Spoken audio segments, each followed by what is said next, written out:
This is Comic Geek Speak, episode 1915, previews.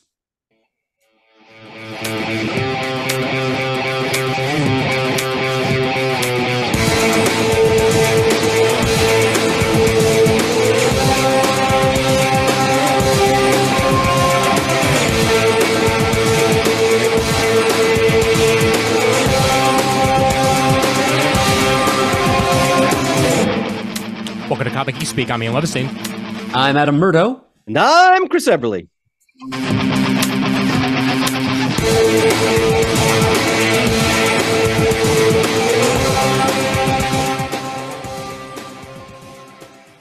All right. Welcome one and all to the show. And it's previews time. And guess what? It's not 2 days before the month is over. How about that? Just for variety's sake. Actually getting you one mid-month for the first time in what feels like about 4 months. So go us. Gentlemen, how you doing tonight? Well, now that I'm in the presence of you two fine fellows, I feel just dandy. Mm-hmm. I'll take it. Heard you're winding down there in Stone Harbor, correct? Just a couple more weeks to go, Ian, and I'll be back home in the land of the CGS studio full-time again, just in time to get crazy busy with Christmas prep. Excellent. Well, before we get started here, a reminder, as usual, that you fine folks out there in CGS land make this show happen. And we thank you so much for all that continued support of the show that you happen to give over at patreon.com/comicgeekspeak. Said studio would not exist without you. Said show would not exist without you. So for as little as $1 a month, you can contribute to keeping this a-rolling. And we thank you so much for all that continued support that you have been giving now for just about 2 years that the Patreon has been running. So thank you very much at patreon.com/comicgeekspeak. Thank you so much for that continued support. And especially important because in the next month or so, we're going to get into the studio and fix up the flood damage, and that support will really be helpful there. Yes, indeed. Yep. For that matter, if anybody who is not a patron would like to donate, you can do so over comicgeekspeak.com/donate.php. That old school PayPal button is still there. And if you can't monetarily support the show, do so by listening or by spreading the word about the show. That's just about as important. Or by contributing over at the Comic Geek Speak supergroup or on the forums and just letting us know what you think. And we're happy to have you. Excellent.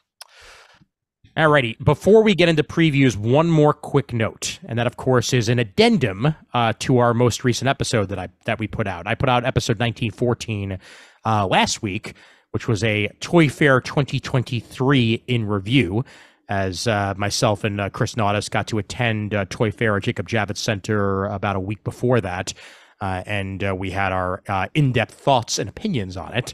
And on that episode, we discussed the fact that Toy Fair is going to be moving to New Orleans. Well, wouldn't you know it, that the day after I released that episode, they reneged on that. So the response from retailers was so against a move that Toy Fair has announced that they will be staying put in New York, that the 2025 and 2026 editions of Toy Fair will indeed be at Jacob Javits, and moving forward, that's where it will remain, either in February or March. They haven't ironed out the specific dates yet. They're looking to do something in 2024 in either LA or New York or both in order to sort of fill that gap. So an addendum for those of you who listened to that episode and heard me talk about the move. Well, guess what? It ain't happening. I would think Levy Pooh, as a dot-in-the-wool New Yorker, you must be happy about this.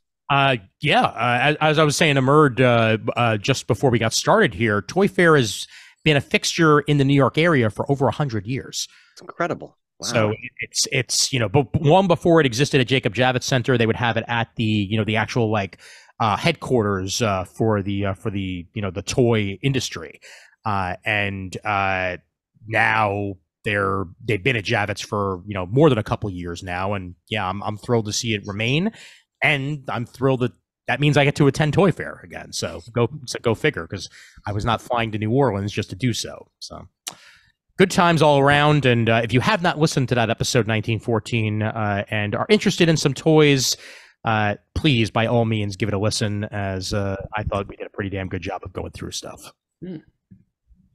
All right. And on that note, previews. Okay. Oh, that cover. Yes. Hey, shh. See, my dog saw the Animal Pound cover and she reacted to it. Go figure. Go figure. Yeah, go get that cartoon cat, Bailey. Issue 421 of previews. It's issue 3 of the Image Comics previews. Issue 41 of DC Connect. And it's issue 25 of the Marvel previews as well. And we will begin with Image, as we tend to do.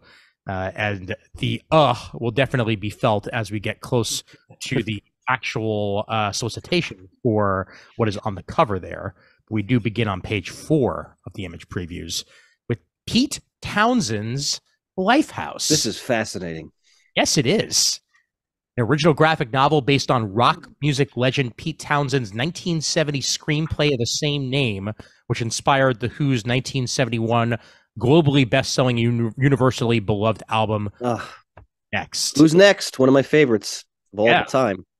Look at the names on the adaptation story as well. James Harvey and David Hine. Good pedigree right there. Yeah. With artwork by James Harvey and Max Prentice, and look at this artwork on the following pages. That is because I mean I'm not like I love the Who, but I'm not like deeply steeped in the lore. But I mean I've heard of Lifehouse and this whole concept that he had. I'm interested to see how they convey this now in a comic book. I mean I'm really interested in this. Yeah, absolutely. I hope Pants has been informed. Well, definitely. It certainly seems right up his alley, to say the least. And we usually wind up calling out the musical comics as they come out in the back of the previews, and it's nice to see one in Image this time around. So do check out Pete Townshend's Lifehouse on page 4. Once again, based on the materials by Pete Townshend, story by James Harvey and David Hine. And then you may now Thank you. Thanks, Levy Poo. You're welcome. I needed that. Yep. Where the body was. Hardcover OGN. Ed Brubaker, Sean Phillips, his son Jacob Phillips. Best creative team in comics as far as I'm concerned. What else is there to say? It's a new offering from them. And what's great about this is, see, I have things I can say. It is a murder mystery, and apparently it's approaching it from the point of view of all the different people in this neighborhood. So there's a map of the crime scene, and I'm reading the text. This murder mystery follows the ripples of this killing as they echo through decades of love and loss and passion and violence. What else is there? I mean, come on. Who's going to do this better than Brubaker and Phillips? I mean, deeply excited for this. On sale December 13th. What a early Christmas present. 144 pages for $25. This day and age, that's actually a pretty damn good price. Yeah. You're getting plenty of story there in a hardcover collection. I'm sure there'll be discounts available in your wherever you may happen to get your comic books. And boy, oh boy, is the artwork just as beautiful as it always is. And actually, Ian, if you don't mind going back to the original solicitation for this, I just wanted to point out to the audience, look at the list of work that they've already done. Oh, yeah. And that's not even everything. So, I mean, they don't list Fatale there. They don't list Criminal. I mean, because there's just so much they've done, and it's all outstanding. So, very excited for this. Still one of my the best things that I got in the back in the day in the quote unquote Amazon glitch sale, when I remember that Amazon was selling hardcovers for way cheaper than they were supposed to actually be. I got the Ultimate Criminal Volume 1 hardcover for like $8 or something like that. Oh, you lucky duck, you! Just when I thought you couldn't be sexier, man. Thank you, sir. Mm-hmm. Oh man, even the colors, like just well, that's the son. That's Jacob Phillips doing the coloring. So good. I think. Well, actually, I think he's doing the coloring. I shouldn't. I don't want to misspeak, but I'm pretty sure he's doing the coloring. I mean, he's in the art. Yeah, he's doing the coloring that. Yeah, more than likely. Yep. All right, moving it on to page 13. This is interesting because I remember reading. Didn't this originally come out quite a few years ago? The first Adventure Man. It did, right? Yes. Yeah, I remember reading it and enjoying it, but I don't think I continued past issue 1. But it's Fraction. Yep. So I'm definitely going to give this a shot. Yep, the first 2 volumes are available in hardcover, as stated on the bottom of the solicitation here, volumes 1 and 2. There might also be soft covers, to be honest with you, but 1 and 2 are specifically available and being re-released along with this Adventure Man Ghost Lights. Matt Fraction and the Dodsons. Like, what more could you ask for right there? On and if I remember correctly, and correct me if I'm wrong, this pays homage to like Golden Age style characters, right? And pulp characters. Is that basic very premise? broadly and generically? Yes. Yeah. Yep. I dig the cover. Oh, it's fabulous. Absolutely. But I haven't read a Matt Fraction book in a while, so I'm looking forward to this. Yeah, there haven't been a whole lot to read, but he's back now. Yeah. Page 13 for that one. Has he done anything since Jimmy Olsen? I'm trying to remember. I'm not sure, but it's funny you mentioned that because I have the entire Jimmy Olsen story. I have yet to read it, so maybe I'll do that first before I dive into Adventure Man. All right. Andrew Cranky. I'm assuming that's how you pronounce it, because he's a cranky man. I knew. Wait, hold on. Let's just pause for a minute and just appreciate how much you didn't let me down just then. Breathe it in. Breathe it in. Just breathe God, I feel better. All right, go ahead. 3-issue miniseries called Bloodrick. Angry, confused, and starving, unable to achieve success in his usual hunting grounds, he stomps his way into unfamiliar woods in an attempt to feed his stomach and heal his ego. What he finds will lead him on a journey of madness, violence, fire, and blood. Hence the name Bloodrick. Number 1 of 3 here on page 14. Ooh. Nice page. Beautiful. Definitely going for the Conan experience here, to say the least. Yeah, but if you want the Conan experience, just go to Titan Publishing's Conan. You're not getting anything better than that, let me tell you. Very true. Very true. Getting major vibes of like Gendy Tartakovsky's Primal, too, except less prehistoric and more Sumerian. Good call there, Murd. Good call. All right. Charles Soule has The Bloody Dozen, A Tale of the Shrouded College, number 1 of 6. Space vampires! What else could you ask for?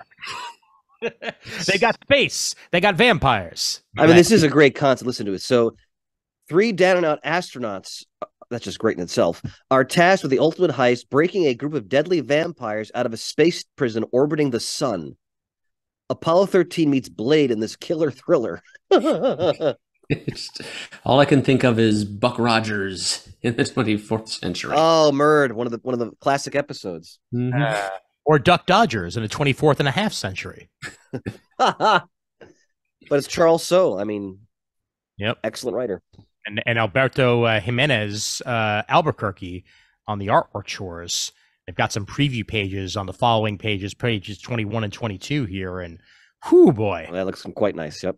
Very pretty stuff. Okay. This is interesting. I'm sorry Shane's not here for this.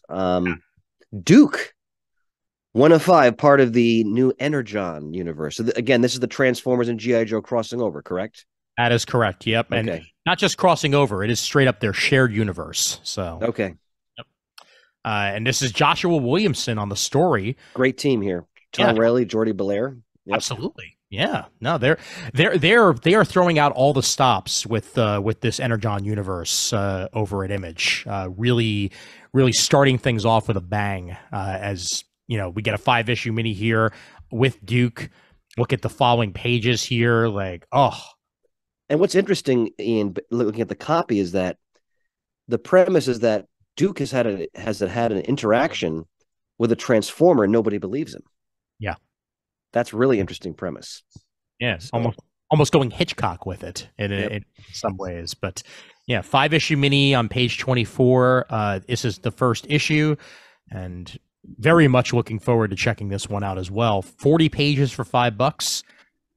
Check it out on page 24.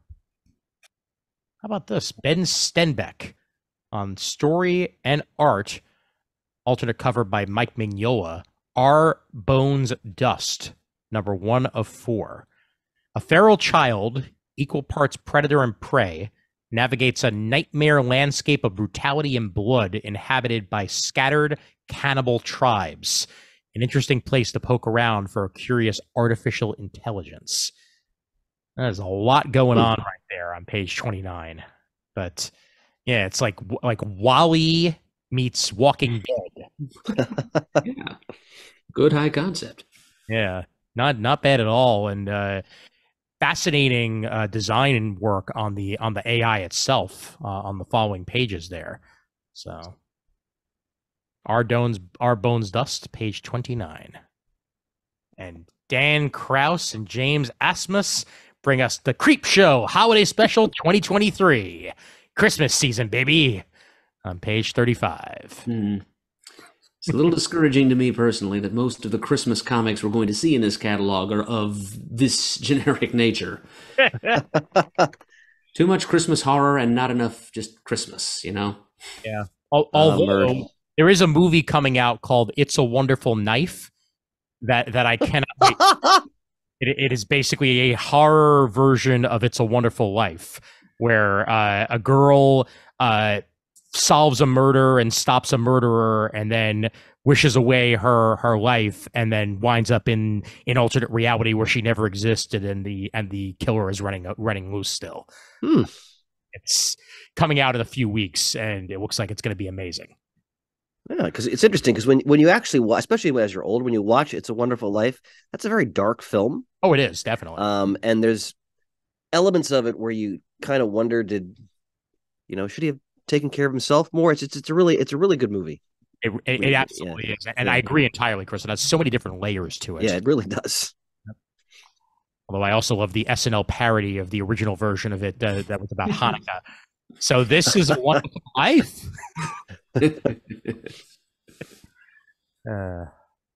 Kyle Higgins, Shift one shot, the Radiant Black universe. Yep. You'll be happy to know, Chris, that I picked up volumes 3 and 4 and got them autographed by Mr. Higgins himself at the con. Oh, terrific! Yep. Yeah, we will review volume 1 eventually. That's coming down the pike at some point, folks. Yes, it is. Yep. But check out Shift on page 36. Tangled with Radiant Black and fought alongside the dead Lucky, but who's the man in the suit, and how did he assemble his team of mercenaries? All right, going down a bit more here. Fear Agent 20th Anniversary Deluxe Edition. I have never read this book. Well, it's one of the many things that put Rick Remender on the map, and it's got artwork by Tony Moore and Jerome Pena. So it's what more do you need to say, honestly? Yeah, that's high praise right there. Page 39. All first 15 issues of Fear Agent collected in this 20th Anniversary Deluxe Edition being released on page 39. Is this the whole series, or to go longer than that? It went longer than that. Okay. Yeah. Also available. It says on the bottom here, actually. Also, I see that. Yep. Volumes 1 through 4. So this probably covers the first 2 volumes, if not maybe a little bit more than that.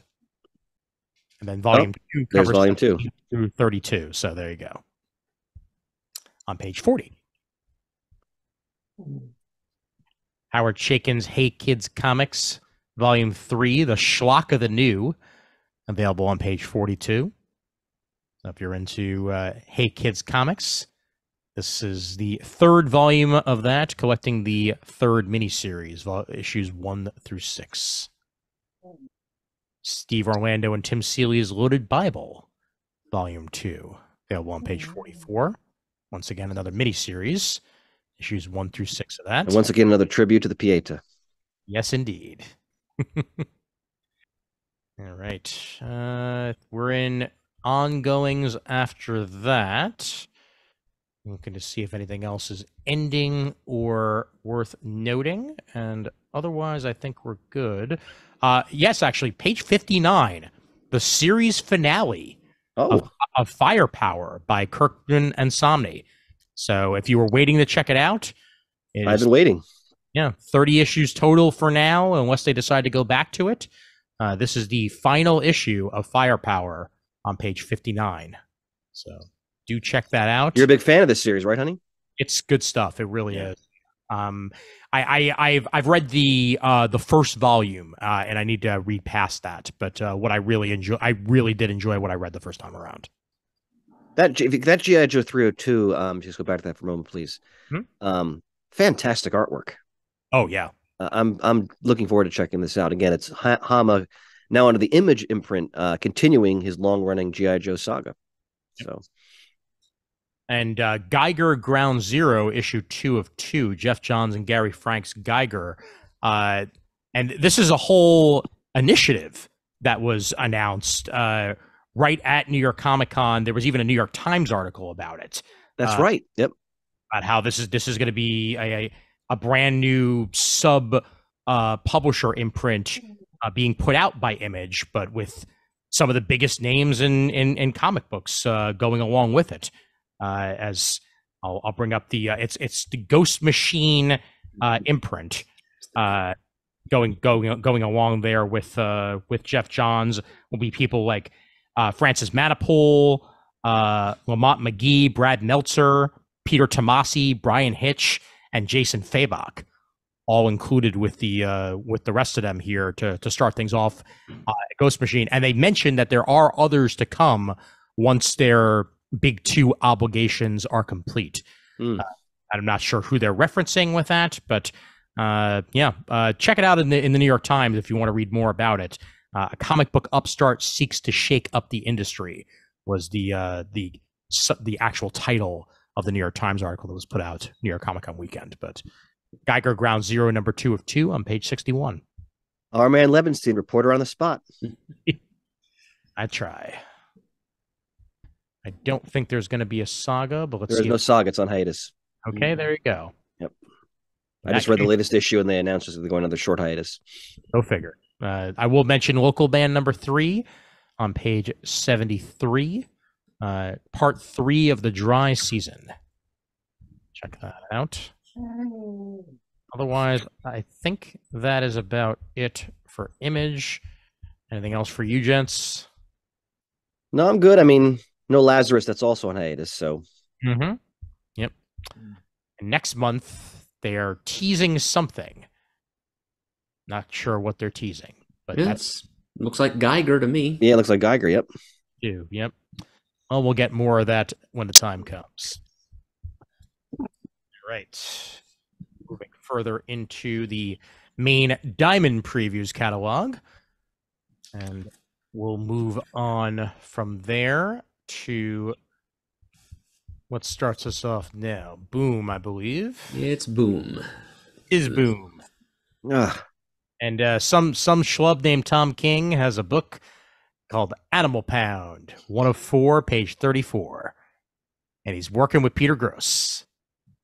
That sounds awesome. When animals grow tired of being caged, killed, and sold off, it's only a matter of time before they've had enough. Interesting concept. So it sounds like it's his take on Animal Farm. Yes. It's very definitely self-consciously led. Just look at the last line. Oh yeah, look at yep, there you go. The enduring Orwellian allegory, bringing it to life for the 21st century. And I'm curious as to what social conditions specifically he's going to be allegorizing with. Good this. point, Murd, because the original was all about the Bolshevik Revolution and the Soviet Union, communism, and all of that. But this is going to be less labor and more something, I don't know, even more universal and heart-wrenching from the looks of it. Look at that artwork. Oh, yeah. Stunning. Absolutely stunning. Any dog lover, that image of that dog, black white dog behind the cage there is just that's gut-wrenching. Look at that. It's actually got me a little leery about the whole thing. I'm sure it's going to be great, but something. I think I'm going to be dancing the trade weight tango with this one. Just wait until all 4 issues are out, and then I can just buy it in one chunk and kind of gingerly, page flip through it and see. Murd, I'll give a field report so you can get ugly crying in the process. You check it out on page 34 if you're willing to give it a shot before said trade waiting. And looks like it's going to be some interesting stuff. David Lapham. Yeah, Boom's got some good launches this month. Under Heist, number 1 of 5. The iconic Eisner-winning team of David and Maria Lapham takes Boom by storm.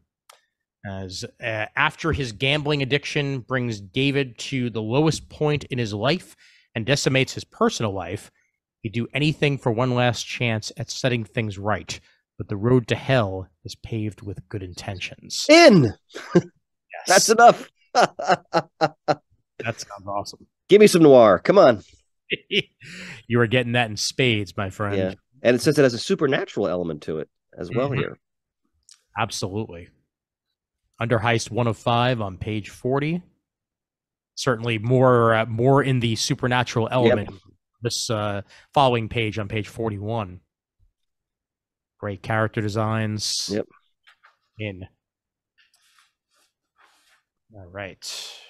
Moving down further. Ian, have you read Something is Killing the Children?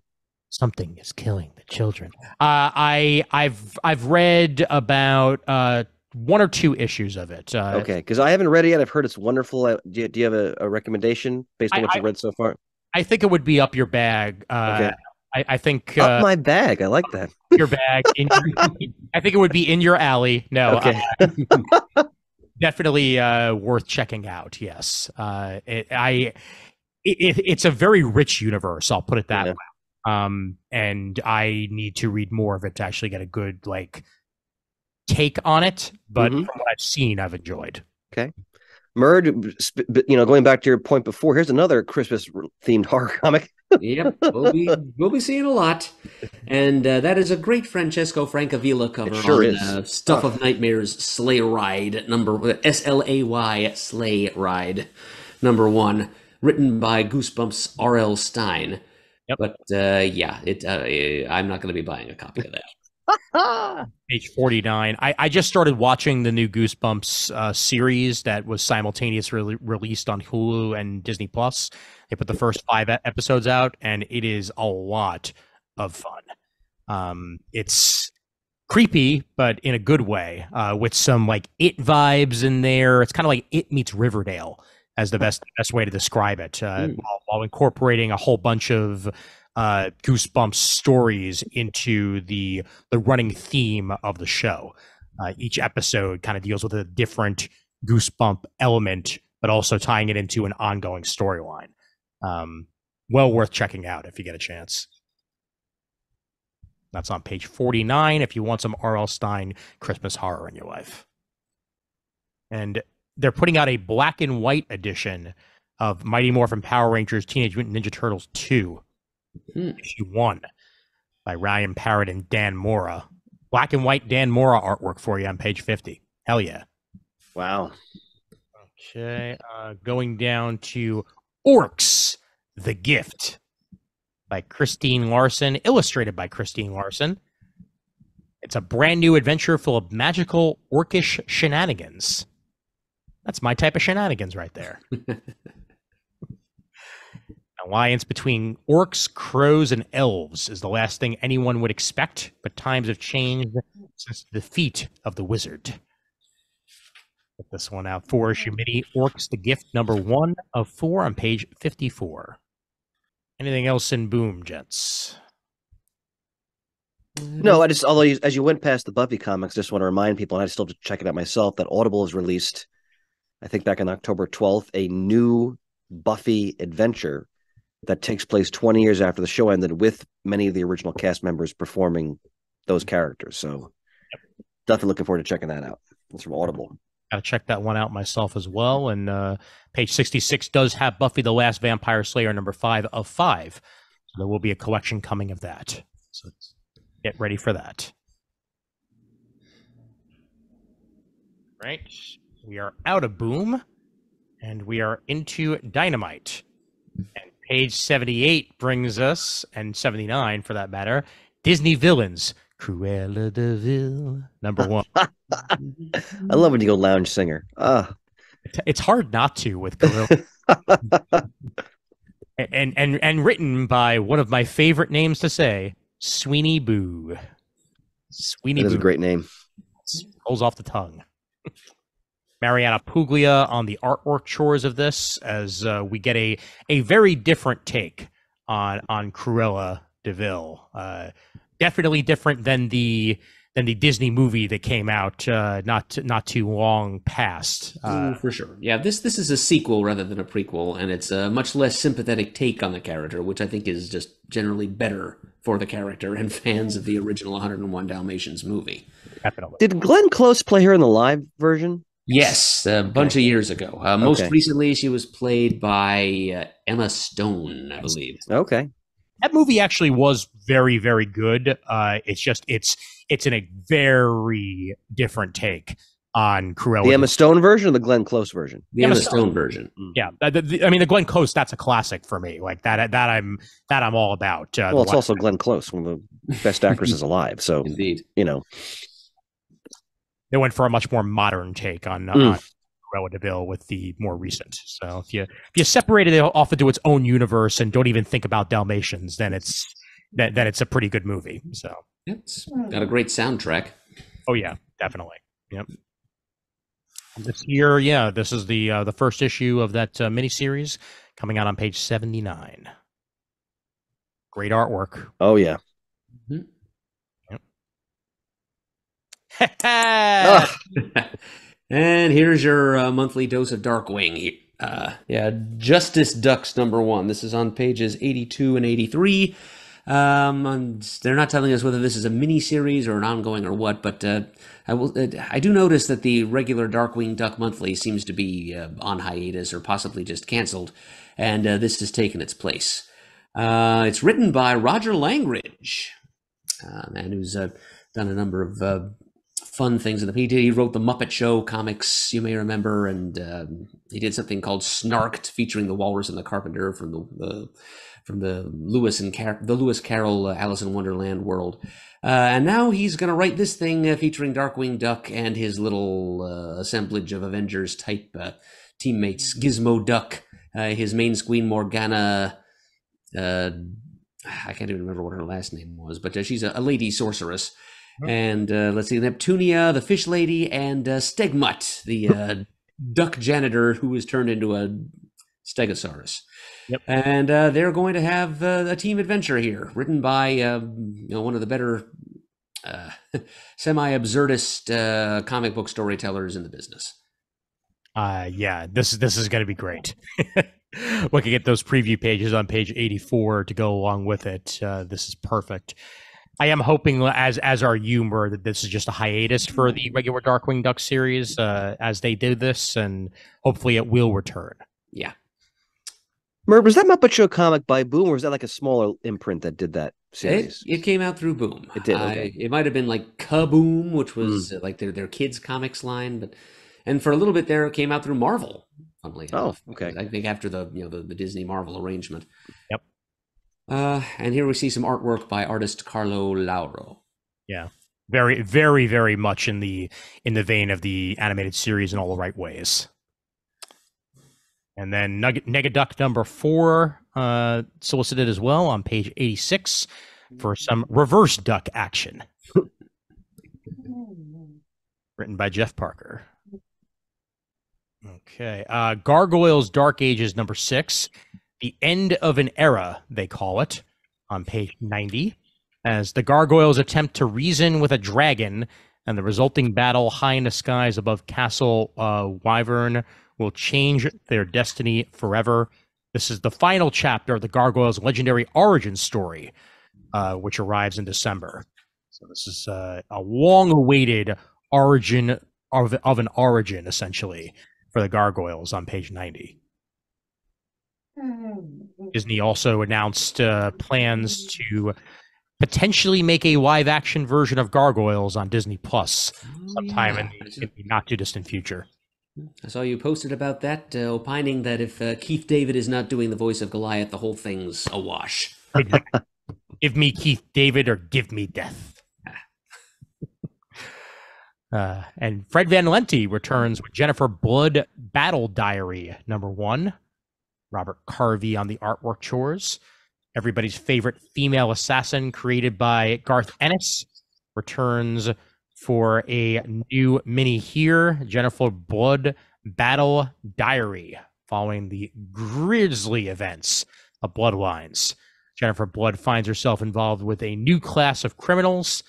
One woman, bane of organized crime, is supposedly dead and buried, and that's exactly what she wants the world to think. Jennifer Blood Battle Diary #1 on page 95. The pedigree of Van Lente behind it. It's bound to be good stuff. Legendary Red Sonja. If they could put a word in front of Red Sonja, they are going to release it. Is this like steampunk Red Sonja? It is indeed. Yep, a steampunk version of the Dynamite universe where the possibilities, like the gear wheels, are endless. This is being put out by Katana Collins with artwork by Kalber Ball on page 103. Interesting. I think that's all for Dynamite, but they sure are going to show me a lot of things as I scroll. You know what? Actually, page 123, I'll mention this because this is not your typical Dynamite fare. This is Curiosity Books, a sub-imprint of Dynamite. Thunderous in hardcover by M.L. Smoker and Natalie Petersi, with artwork by Dale Deferost. Love that cover. That's beautiful. That's definitely what caught my eye here. If Ayana hears one more traditional Lakota story, she'll scream. More interested in her social media presence than her Native American heritage, Ayana is shocked when she suddenly finds herself in the magical spirit world with no cell coverage. Gasp! How dare they?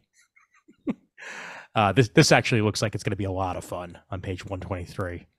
So if you're interested in Native American folklore with a little bit of a modern twist thrown in there for good measure, this will absolutely be up your alley. Thunder. See, if Murd Everett was involved with spirit guides, he wouldn't need cell coverage. He'd be just fine.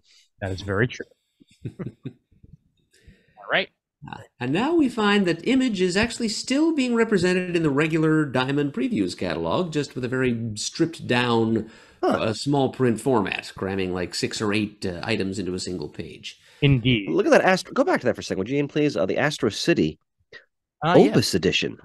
Ooh. $150. Look at this. Wow. Yeah, page 1. Collects. I'm sorry, I didn't mean to cut you off there. Oh, no. I was just going to say page 126 for that one. Go right ahead. Collects volume 1 through 6, volume 2, 1 through 22, the Fabled half issue, third 3D special, Local Heroes 1 through 5, a Visitor's Guide, the World's Fun. Wow, this is a massive collection. Look at that beautiful cover. Woo! At the end, it should say parentheses, not for Shane. And you mean the over 1,100 pages? Wouldn't scare him off? 1,168 pages of Astro City action here for $150. One of the greatest superhero comics in recent history. Absolutely. Without a doubt. That's worth checking out there on page 126. I've been ordering, they've been releasing these larger soft covers. I'm collecting those. I'm looking forward to reading them. Yeah. The main reason that they have Image in here, by the way, now that I think about it, is that I believe for the most part, it's just going to be trade paperbacks and hardcovers that are being distributed via Diamond still. So that might be why we're getting mainly that. There will be and continuing series, you'll still be able to occasionally get orders in, but they're not the main publishers any longer. So. Gotcha. All right, great. Well, I'm just going to scroll past we already did that. Did all that, and we'll get to Aftershock after we get to DC. And here we are, starting us off with Beast World. Indeed. And there is a Starro in that A. Titans Beast. Tom Taylor. Issue 2. Tom Taylor, Yvonne Hayes, and Danny Miki bring us the second issue of this Starro-tastic tale of the Titans on page 1. Following my recent tradition of going with writers, I saw his name, I ordered it. Excellent. That's it. That works. Going down to, speaking of writers you enjoy, Titans Beast World Tour Gotham #1. Chip Zdarsky, Grace Ellis, Gretchen Felker Martin, Sam Maggs, and Kyle Starks all joined together for this anthology-esque issue on page 3. And that's spoiler on the cover, correct? It is indeed. Okay. Spoiler's been running around as one of the Batgirls lately. Gotcha. So she's, I guess you can call her Batgirl at this point because there's Batgirl, Batgirl, and Batgirl. So she's one of the Batgirls. As the bestial infection spreads all over Earth, the shape-shifting spores finally start to take root in Gotham City. Then we got a Central City one on page 4. Atlantis. But then Titans 6. Again, the main series is just doing its own thing here. Yeah, I'm glad. I just read issue 3. Just superb. so well done. Titans against Brother Eternity. Yep. Tom Taylor and Travis Moore bring that to us. Will Starfire survive it? More importantly, will the Justice League survive Godzilla? Are any of our fabled group going to read this? Oh, I am definitely going to at least read issue 1. Okay, I look forward to your field report. Mm-hmm. Yep, I'm committed to it as well. All right. I mean, come on, man! Like, not only is there an ape on the cover, which just sells comic books, but right. Absolutely. But it's Godzilla and Kong versus the Justice League. I mean, come on. I can only stretch myself so far, so I'm glad you guys are gonna read that one. Excellent.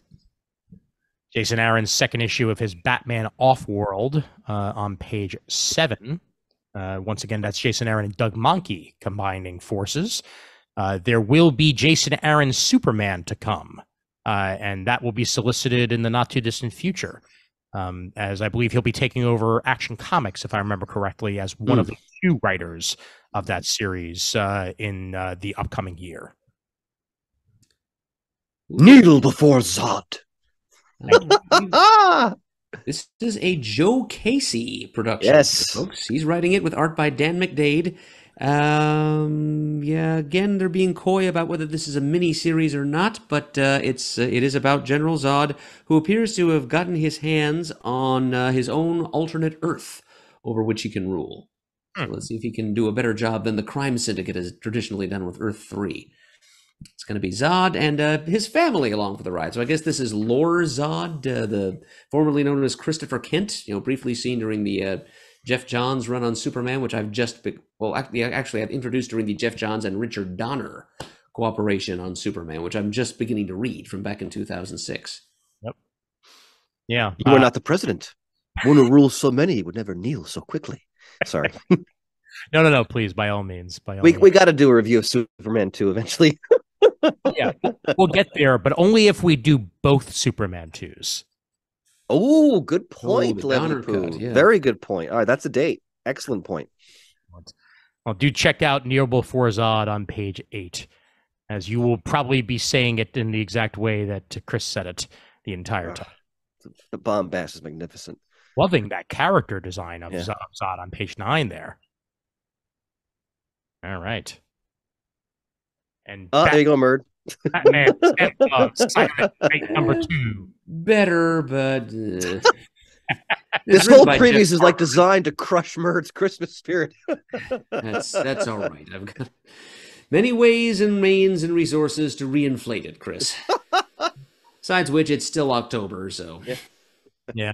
A cover by Dan Mora does help things. I'll just say. And the fact that it's written by Jeff Parker inspires some confidence. That is also true. Yep. And art by Michael Bandini. Santa Claus is coming to town. On page 10. And then issue 3. And then issue 4. On page 11. Those are great covers. Man, he's such a wonderful artist. Oh. In particular, that's the Hawk Girl one, the sleigh. Yep. Oh, yeah. Excellent. And the stunning conclusion to Mindbomb by Zdarsky and Jimenez on page 12. Batman number 141. Zur-En-Arrh has done the unthinkable. And now cut off from everything and everyone, Batman has to face off against his most devastating enemy in a brutal fight for the future. As the specter of the Joker hangs over everything, the stunning conclusion to Mindbomb is here.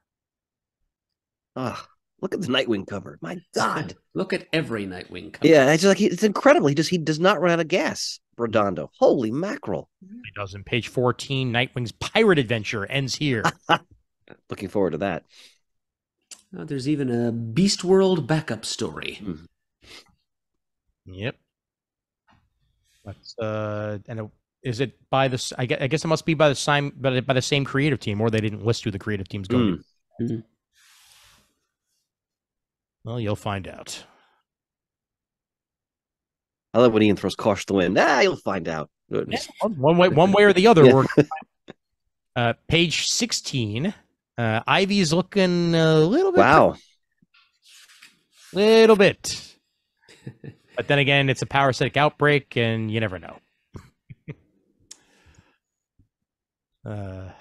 The Outsiders meet the new challengers of the unknown in Outsiders #2. Did I mention I'm going to read this series? Because I'm going to read this series. Well, I am too, because the people writing it are the magnificent Star Trek writers. Oh, so, yeah. Yep. Absolutely. I ordered #1. Yeah, it looks like it's going to be great. Yeah, it's definitely not planetary, by the way. Oh yeah. Yep. It's got its own thing. God, I haven't read Planetary in years. Wow. As a great book. Mind you, just the fact that Kate Kane's in it just makes me even more interested in it, because we haven't gotten enough Batwoman lately. Page 17. By the way, the Penguin, I just read issue 2. Holy mackerel. Yeah, God. I got it's wow. Discuss that more in the next comic, dog. Ooh, look at that cover for Batman. Yeah, it's a good one. Yep. With Batman missing, Alfred turns to Drake Winston and Barbara Gordon in hopes of finding him. Meanwhile, something is brewing in Arkham Asylum, with Dr. Jonathan Crane and Harley Quinzel duking it out over the new celebrity patient who was just admitted.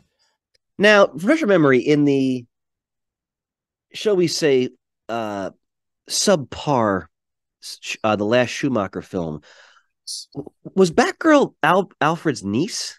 Yes. Okay. So Alicia Silverstone. Right. Okay.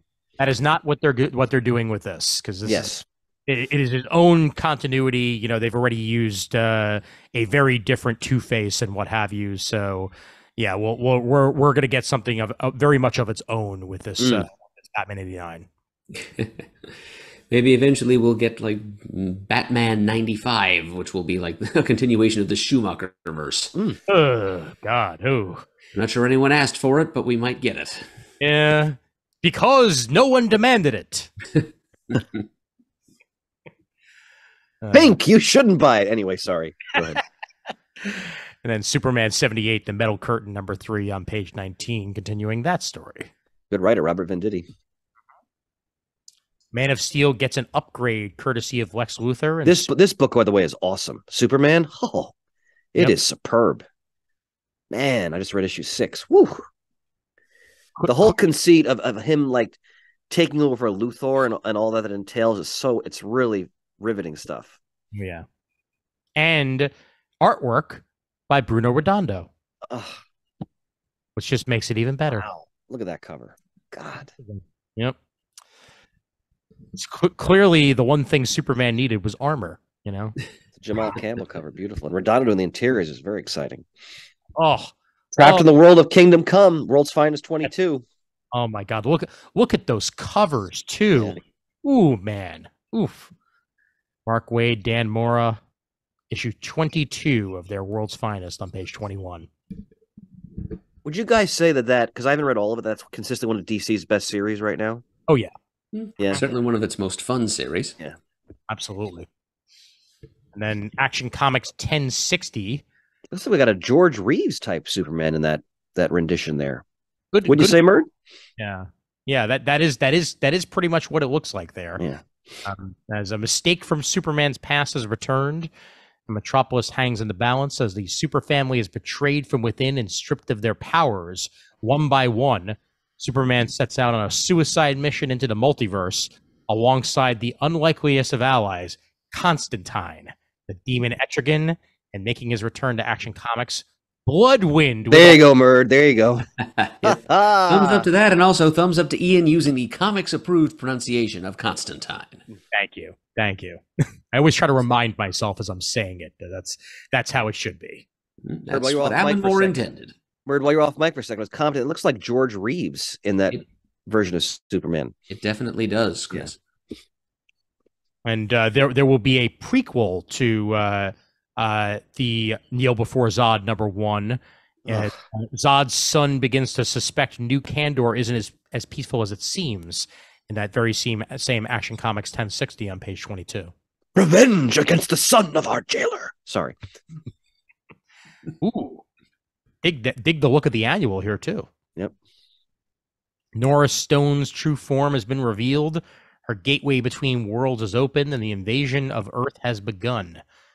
As the multiverse's two most powerful families clash above Metropolis, which legacy will Otho Ra choose? Page 23 there. I look forward to discussing the first issue of Wonder Woman, which I just read recently as well, by King. Yep. Issue number 4. Appears that Wonder Woman is not afraid of no ghost. Yeah, the premise they've initiated is really fascinating right out of the gate. So, page 24 for that. New character alert! New character alert! The Resident. The Flash number 4. I read the first issue of that Flash, and it is excellent. It is a very, very take on the Flash than what Jeremy Adams was doing, but it's just as good in its own way. Cy Spurrier doing a little bit more of the surreal, obtuse, but it works beautifully with what he's putting out there for his version of Wally. And Deodato's artwork is sublime. Well worth checking out. Page 25. I don't know why, but for some reason I had this flash of a moment, no pun intended, where as you're talking, I envisioned an alter reality where you were the world's greatest flight attendant. I don't know why it struck me, but you just like giving the instructions and yes, got that voice. I think you just peered into the multiverse, Chris. I can see him in the vest. Come on. And in case of a water lamp.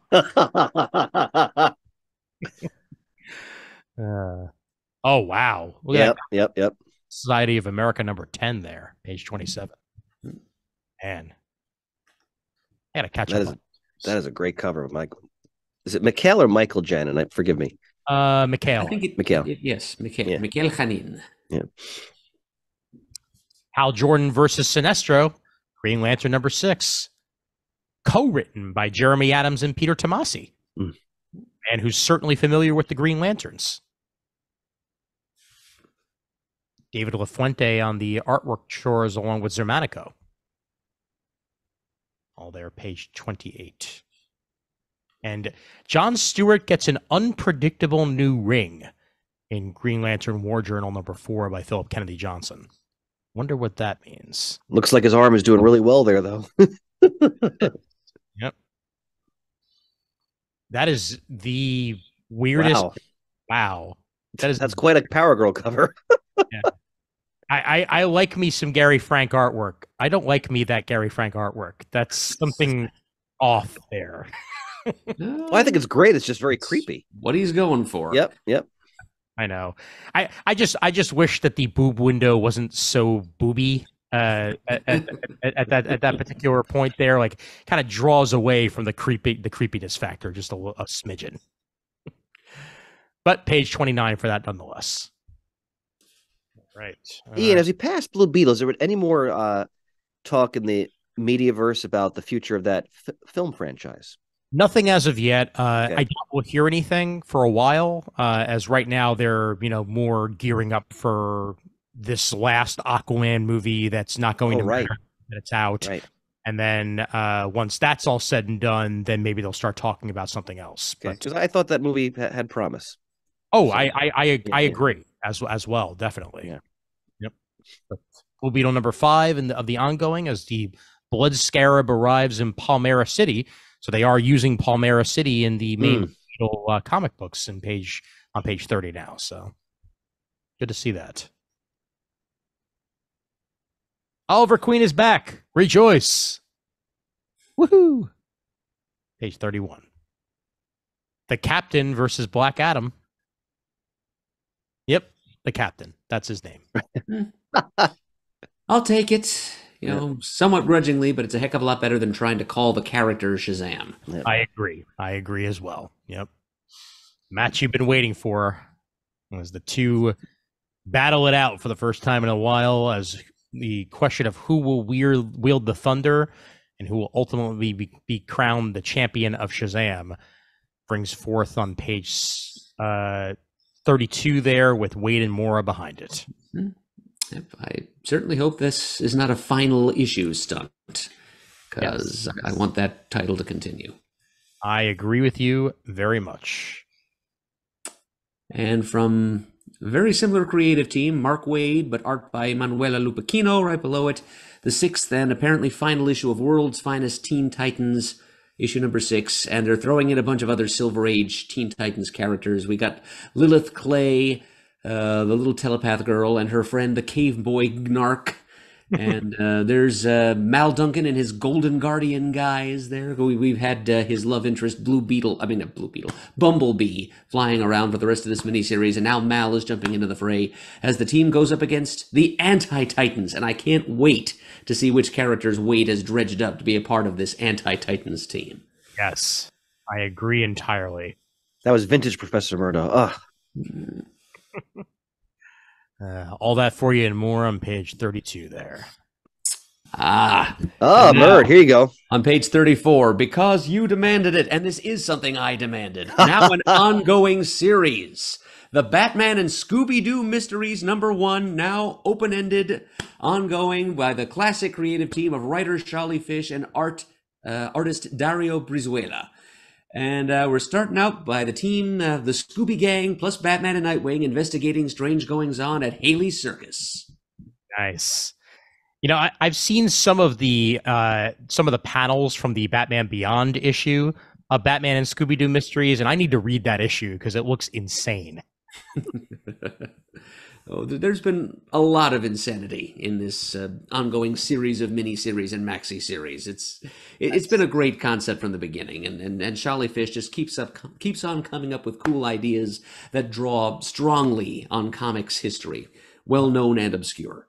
And still only $2.99. Hallelujah. Gotta love Fred's neckerchief. Facsimile edition alert. Yep, page 35, New Teen Titans #1. The Wolfman and George Perez. Yes. Yep. What else is there to say? Exactly. Both Barv Wolfman and George Perez were nominated into the Harvey Awards Hall of Fame this year. Well deserving. Well, here's one of my all-time favorite stories. They're doing facsimiles of the entire Batman Year 1. Wow. Okay. Excellent. Yep. It's such a masterpiece. Oh, God. 36 and 37 cover that. And the first issue of this, Superman Last Year's Lex Luthor, was superb. Read entirely. Yeah. Oh, man, it's so good. Now, I guess they've resolicited too, it looks like, right? Right. This is a resolicitation. So those of you who have already ordered the second issue of this miniseries, you'll probably have to order it over again. Page 38 for that. Issue 2 of 3. For this oversized black label format, Superman in the Last Days of Lex Luthor. And I think we discussed this in some depth in one of our comic talks, but I just want to reiterate, if you're a Lex Luthor fan, you really need to read this story. I mean, it is, wow. I don't want to spoil too much, but... Wow. Okay, well, noted and acted upon, Chris. Yeah. I already have issue 1 in my possession. I haven't read it, of course, but yeah. Well, naturally, the art is Hitch, so the art is stunning. Oh, yeah. But just the plot device at the center of the story it's something else. Also, that Chris Samnee variant cover, perfect. Oh yeah, that is a great cover. Yep, yeah. Good call, Ian. Peacemaker tries hard. Kyle Starks and Steve Pugh on page 39. Black label. I may wind up buying this just for how outrageous it looks. It basically looks like a lost Stallone movie, and I'm right up there with Cobra. Yeah, which epitomizes like self-indulgent 80s action films. And he has a Frenchie, you know? I mean, come on. All right. Scrolling down further into here. Joker 1 Operation Joker Volume 3 of the Joker manga, and also Superman versus Mishi Volume 3 solicited for you on page 41. One has the Joker. One has Superman eating food. The Joker one is actually Joker playing daddy to a Batman who's been regressed to infancy. So that's even crazier. Yes, it is. Yep. All right, and then Night Terrors collected in full on page 42 for anybody who is looking to check that out in one volume. That is available there as well. And then page 44, Absolute Superman by Jeff Johns and Gary Frank. That's a run I've never read. You speak highly of it, though, don't you? I do, yes. Yeah. It is some really stunning stuff. And it collects the entire Superman and the Legion of Superheroes, as well as Superman Brainiac. Superman Brainiac, I think, is my favorite of the bunch. Superman Secret Origins is also terrific, but that Brainiac stuff is fantastic. Yeah, Frank's interpretation of Brainiac makes him look actually threatening. Oh, yeah. Mm. Yep. So he's not just a green guy in like underoos? No. Okay. Nope. The short pants are nowhere to be found. All right. Yep. This Absolute Edition, 150 hours for 640 pages, but in absolute format. And it's going to look just as pretty, if not more so, than it did before on page 44. The Fourth World. Yep. Kirby's Fourth World Omnibus Volume 2 on that same page 44. And I am currently reading, forgive me, I forgot the name of the listener because I have it in front of me, who dropped it off graciously at Murd's Christmas store, but the Jim Starlin Death of the New Gods story. So I'll discuss that in our next comic talk. Mm-hmm. Of course, one of the artists on this, and I'll raise my glass, even if it is just water, to the dearly departed Keith Giffen. We'll have more on our next comic. Absolutely. Shane's Absolutely. able to discuss, but the comic book world will never be the same without Keith Giffen's heart along with it, and the fact that in parting the Facebook message that he put up, I told them I was sick just to get out of New York Comic Con. Blah ha ha ha ha. Just nothing sweeter than that to follow him up. So here's to you, Keith. All right, we're in the multi-solicitations here. Danger Street issue 12. The conclusion to Danger Street. Solicited on page 45. Tom King and Jorge. Which I decided I'm going to finish in trade, because, and I mean this the best way, that story is really weird. Mm-hmm. It is. So I'm looking forward to reading it. Yeah, I'm going to read it in a one sitting. Oh, scroll back up real quick, Ian. I want to call attention to another Bruno Redondo instant classic. The variant cover for Danger Street number 12, featuring the Mikhail Tomas blue-skinned Starman of the 70s. Oh, yeah, that's good. Good call there. Good call. Yeah, I never order 2 copies of anything, but I may have to get an extra copy just so I can have the regular and variant of that. Page 46 also has Creature Commandos presents Frankenstein Agents of Shield, book 1. That is a classic right there. Grant Morrison and Jeff Lemire, artwork by Doug Mahnke, Alberto Ponticelli, and Walden Wong. As this reprints the entire Seven Soldiers Frankenstein limited series. Plus, right, I forgot. That was back in the 2000s, wasn't it? Oh, yeah, just 2006. Yep. The very year I'm stuck in. Yep. I have the Seven Soldiers collection that came out that collects all the Seven Soldiers miniseries into one trade that came out a couple of years back. But this also includes the Agents of Shade 1 through 7 as well. So do check that out on page 46. That's some great stuff. And of course, Milestone Compendium 3 with some McDuffie in there and Ivan Velez Jr., Otis Wesley Clay, all the old school Milestone thrown at you on page 46.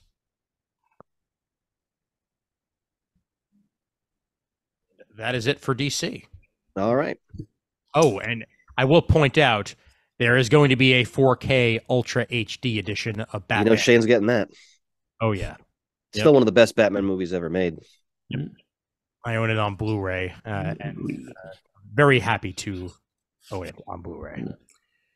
Apropos of nothing, I noticed that this month the DC Connect catalog is downgraded to a non-coded, non-glossy newsprint paper. Interesting. Less expensive that way, I'm sure. And Oh yeah, Mert, I didn't even realize that. Yep. I'm actually not unhappy about that. No, me neither. There you go. Save some bucks on the printing, and in the process made it a little bit easier to read. So go figure. Mm-hmm. All right. Just going to scroll through Aftershock real quick, and then we'll head over to Marvel, because there really isn't much to be said in Aftershock, except for page 140, adding to that Christmas naughty list. Christmas with a crowbar. Yes. This holiday season, you better watch out. Sounds like a Bob Rivers track waiting to happen. Man. I had a family once, a wife, a child we loved together. That's all gone now. Been gone for hundreds of years. All because of that damn star. My name? It depends on where you live. Some call me Kris Kringle. Others, Papa Noel.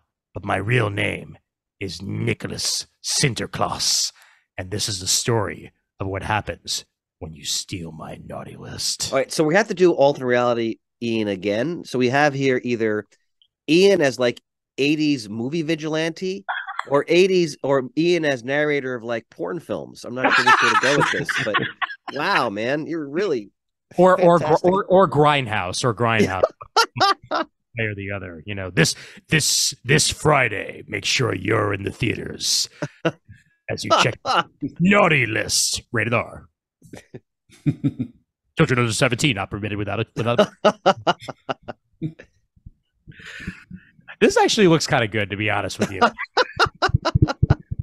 128-page volume collects the entire series, issues 1 through 4, on page 140.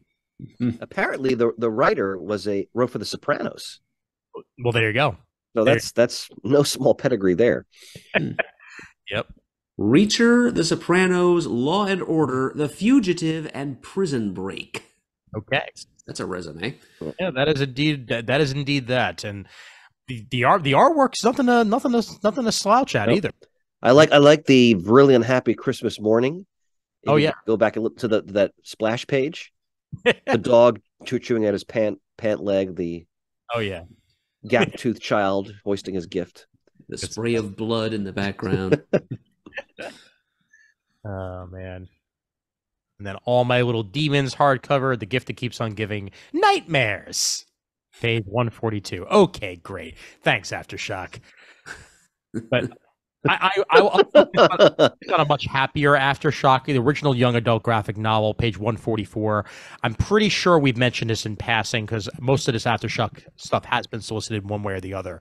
But Rainbow Bridge, original graphic novel, Steve Orlando and Steve Fox, Valentina Bracati, well worth mentioning for if you have a kid who's looking for something on the adventurous side with some fantasy elements thrown in there for good nature. This may very well be for them. So Rainbow Bridge on page 144. That's going to be it for Aftershock, and we head over to Marvel. The original 5 return.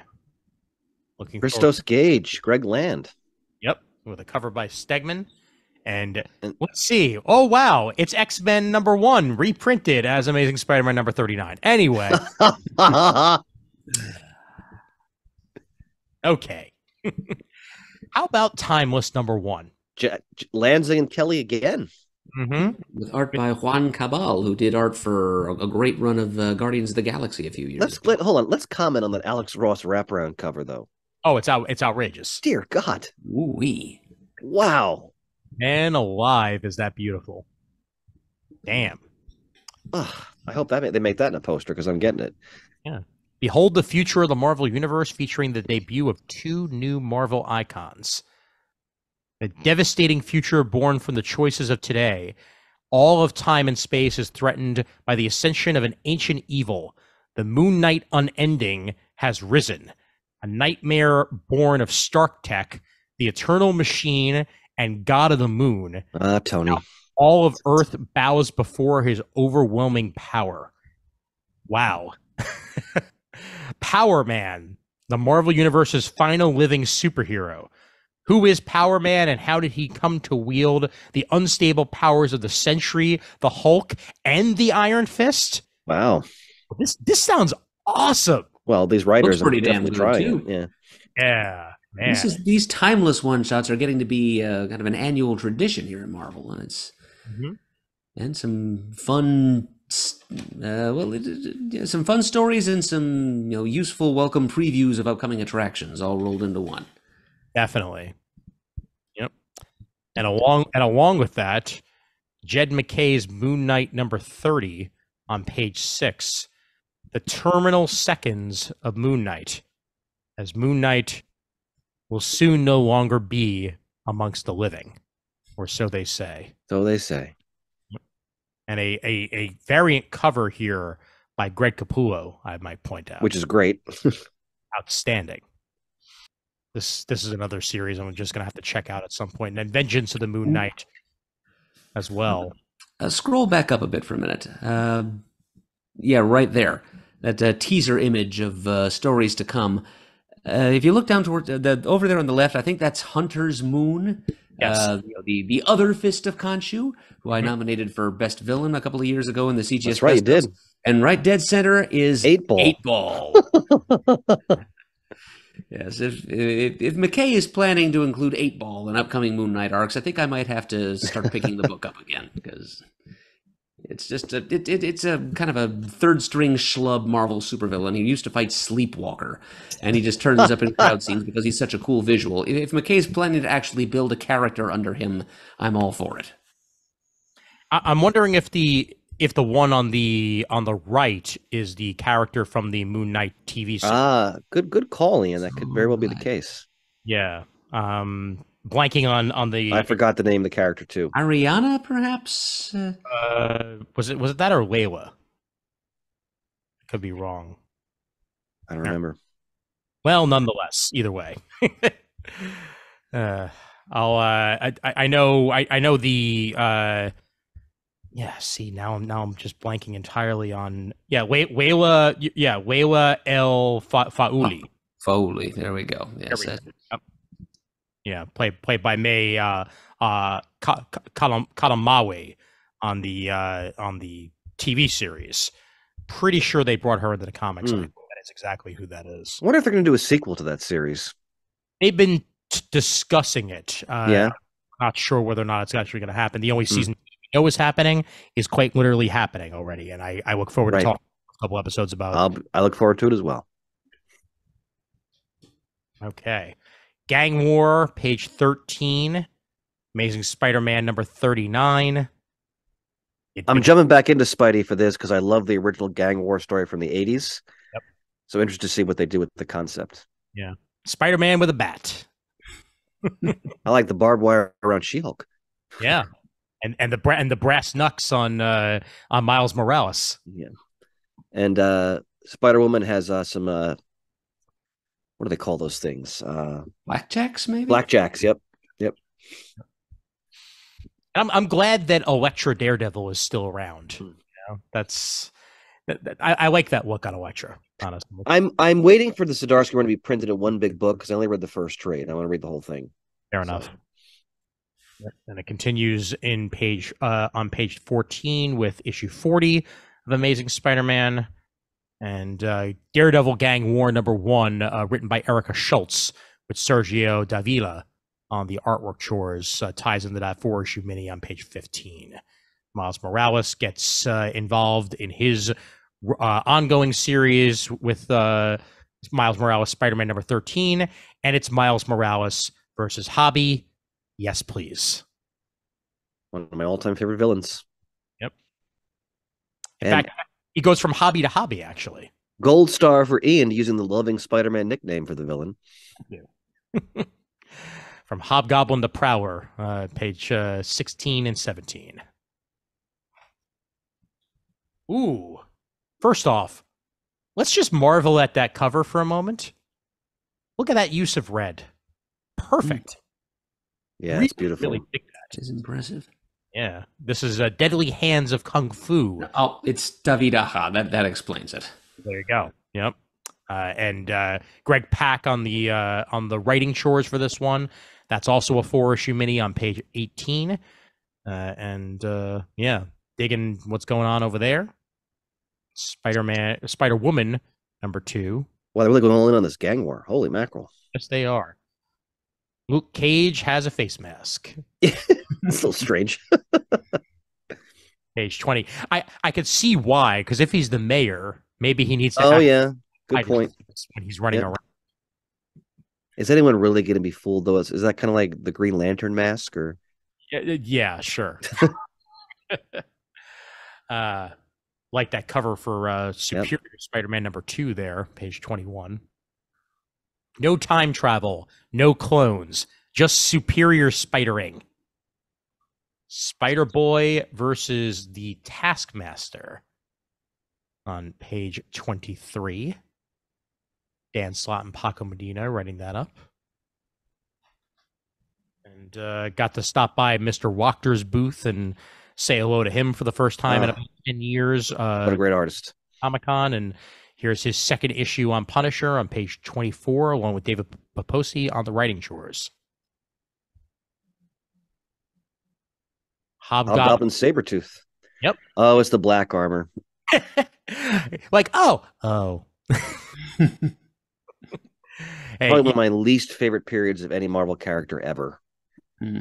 Totally figures that they give us like classic suit Sabretooth to go with the black armor. Yeah. You know. Well, either way, page 25, issue 204 of that one by D.G. Chichester and Netho Diaz. Love that action cover, action figure variant there for Marvel Superheroes Secret Wars Battle World number 2. Even with the inappropriate price tag stuck on the front of it, which would always reduce the value of the figure when you bought it. Yep. That's a great. That's great. Look at that Leonardo Romero variant cover. That is awesome. Yeah, that's wonderful. This whole thing. A lot of hobby in this one. Yeah, I know. Couple months after Halloween, they're still giving us. Hobgoblin's a great character. Issue 3 of Gods by Jonathan Hickman on page 29. And great cover for Sensational She-Hulk number 3 as Hulk meets She-Hulk. Great Levinstein tip. Enjoying this title and trade immensely. Excellent. Page 31 for that, as this is the somewhat reboot of the series, just more like a next volume. Sensational She-Hulk number 3. Catwolf and the Howling Commandos. Jeremy. Drunk Cat. Oh, wow. Spine-tingling Spider-Man has some of the creepiest covers. I'm sure that's going to work out just fine. Oh, yeah. Being consumed by Mysterio's bubblehead. Oh, man. Spider-Man gets stuck in the most horrifying haunted house with some of the most important people in his life. It has to be Mysterio's doing, right? When Spidey finds Quentin Beck, that's what he thinks. But what if it's not? Gasp. I always thought Mysterio is one of Ditko's just most far out fun costume designs. The eyes on the clasp for the cape. Oh, facsimile edition, giant size superstars, classic Bronze Age Murd. Human Torch in his red costume. Wow. In that brief period. And yeah. Mantlo a go-go. Man. And talk about something that has been out of print for a very, very long time. Yeah, I'll say. Mom and the X-Men Marvel Tales number 1 on page 36. And speaking of Mr. Mantlo, very soon, folks, CGS will go into the microverse. Yes, indeed. Looking forward to it. All right. Spider-Gwen Smash number 1. This is please note the earlier FOCs for these titles previously solicited in the November 2023 previews. Okay. That's what's been happening lately. Either way, Spider-Gwen Smash number 1, Melissa Flores, Enid Balam, 4-issue mini, Time to Face the Music. We talked about it before. I'm still looking forward to it. Page 38. Also solicited previously. That's right. The Sentry, yep. Thunderbolts number 1 by Kelly and Lanzig. God, they get a lot of work. Wonderful. I know. That's on page 40 there. and Jed McKay's Avengers, trapped in a world they never made, the Avengers struggle to break free, while one of their number fights their own hopeless battle against Myrddin and his Twilight Court. But Avengers never fight alone, and the most dangerous Avenger joins the battle. The most dangerous Avenger. Yeah. See, for me, that's the Black Panther, but well, let's see. Let's see if that's who they're talking about there on page 41. Look at that John Romita Jr. cover of Daredevil and Bullseye. Oh, it's fantastic. Takes it back to the 80s. Yep. Also previously solicited. Page 42. Look at that. Look at that Alex Ross cover. Yep. This featuring several characters that I'm pretty sure Alex Ross has never painted before. Yep. Be surprised if he's ever painted the White Rabbit. Yeah. Ian, any more word in the atmosphere about the FF movie? The actor strike needs to end. Right. Okay, right. That's all I'm saying. Point. There has been a rumblings that there may be announcements to make when they can actually make announcements. Fair enough. Stay tuned, true believers. Stay tuned. Page 43 for that. And previously solicited, Alpha Flight number 5 and X-Men number 29. Doom. Yes. Doom's X-Men. Page 44. Page 45. It's a very interesting spacesuit there for Emma Frost. Oh, yes, the kind that shows cleavage. Right. Exactly. Come on, Murray. That's totally practical. In a spacesuit. Terrific. Space, no one can hear you jiggle. Bird. She couldn't even switch to diamond form for that, or does she not have that anymore? I forget. Who knows? I thought Tony was still in with Pepper Potts. I have no idea what's going or Hellcat for that matter. I have no idea what's going on. He has officially married Emma Frost. Okay. I'm sure that'll work out just fine. Oh, yeah, definitely. Page 45 for that one. Enter Dracula, Blade number 6, page 47. Classic enemies. Astonishing Iceman number 5 of 5. Shattered.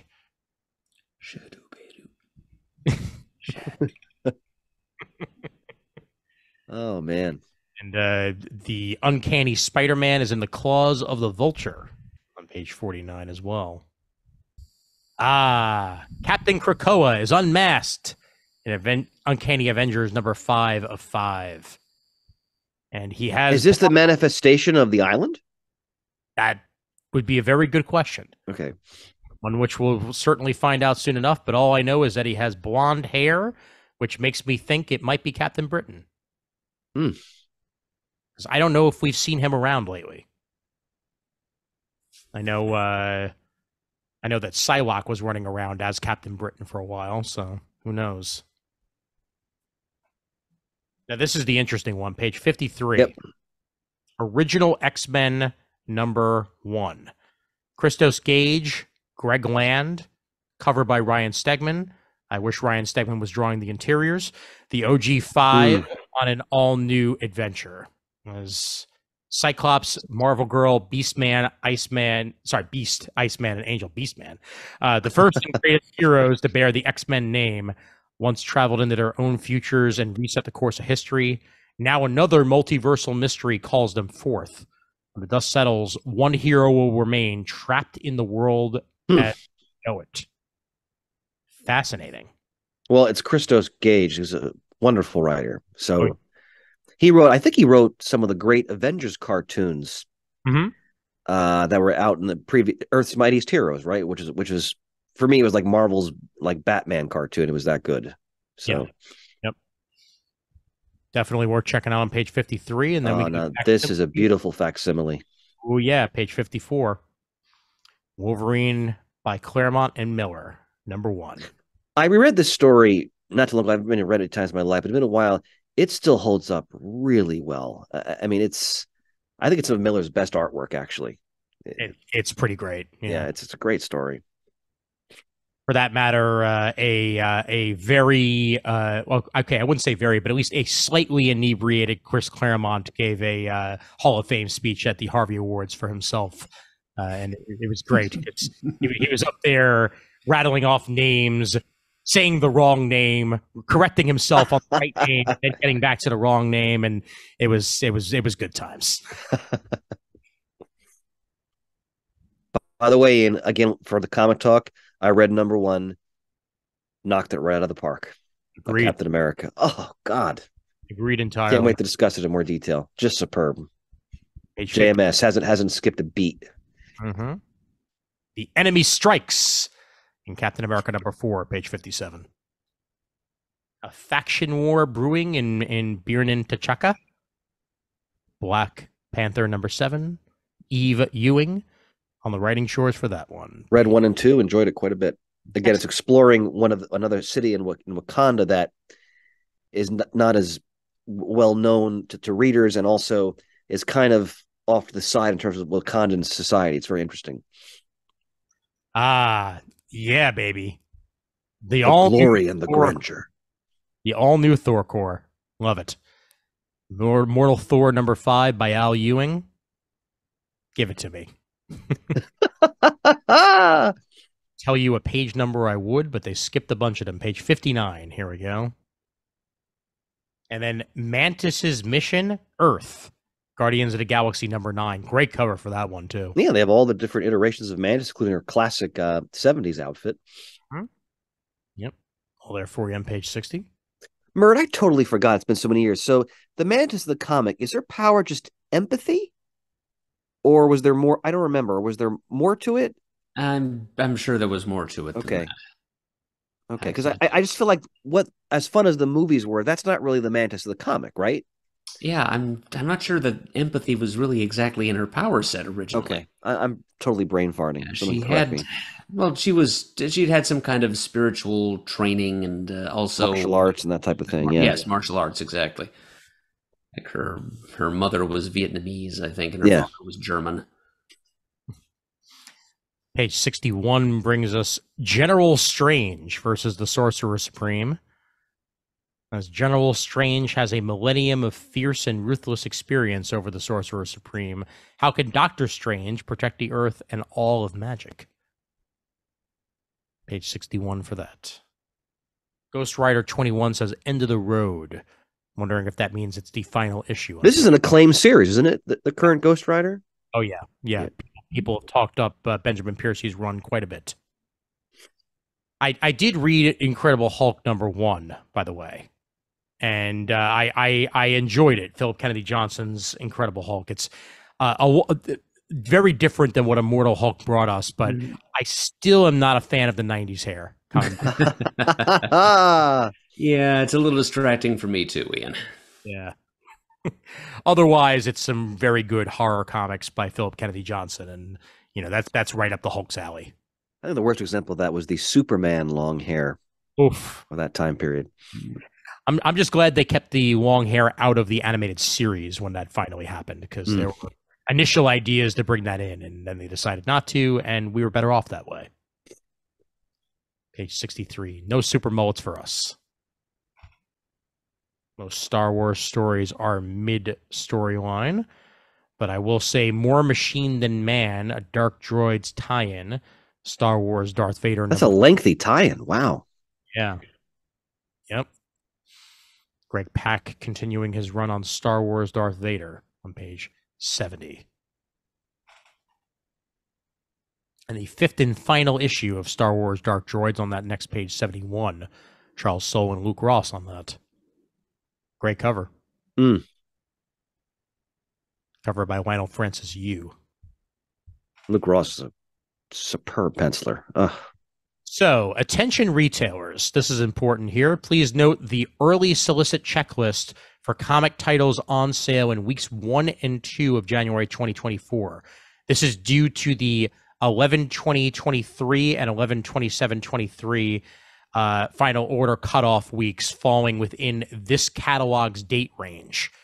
Full solicit information, including cover art and solicit text, will be available in next month's preview catalog for January on sale titles. Does that mean we have to order these in this previews? I think that might be what they're saying, but at the same time, this is getting to be really annoying because this is happening. And there's a lot of issues on this. For the final issue cutoff of 11/20 on sale January 3rd, they have Amazing Spider-Man, Captain America, Doctor Strange, Fall of House of X, all these different issues. And yeah, this will be in the November previews. It's just I think they're pointing it out now because it's so close to not the end of the month that they need to make it clear that you need to get these before. So, well, I remember in my retailing days, it was always when you had to order for stuff coming out in those holiday weeks, it was always wonky. Oh yeah, yep. Limited quantities available. They point out. Micronauts, the original Marvel Years Omnibus Volume 1 hardcover. My copy's on order. Yep. This is the Cockrum cover in particular. It looks like you got a Ditko cover, Golden and Weiss. Wow. Yep. Page 76 for that. Again, coming to your earbuds soon. 29 issues of Micronauts, including annuals 1 and 2, included in that. And then, yeah, that's oh god. That's the Cockrum cover. Yep. Yep. Page 77. This is an essential omnibus. Captain America Volume 1. His classic Tales of Suspense stories, and then when that then switched over to Captain America, just magnificent Kirby stuff. You've got the great Steranko stories in there. This is any Cap fan, this is essential for your library shelf. Unless you're Shane, you don't want, however many thousands of pages it is, but page 78 for that. This includes Captain America 100 to 113, materials from Tales of Suspense 55 to 59, and Not Bran Ech number. Always love it when they throw Not Bran Ech in there. Yep. Page 80. This has been solicited and resolicited and solicited and resolicited so many times. This is just a brand new printing of it. Daredevil by Frank Miller. This is the latter Miller work, so it's the classic Born Again. It's the Man Without Fear miniseries and the Marvel graphic novel Love and War, which is actually a very important also Daredevil Kingpin story that takes place prior to Born Again. And they also have Miller's first work on the character, Spectacular Spider-Man 27 and 28. Yep. Where Spidey loses his eyesight for a brief period. Wow. And Murd, who's the villain they're fighting in that? He's got the cowl and he shoots beams out of his visor. What the hell was his name? The Masked Menace? No, I can't remember. Yeah, I've not read the story, Chris. Yeah. I can't. Okay, my apologies. But again, any Daredevil fan, another essential piece for the shelf.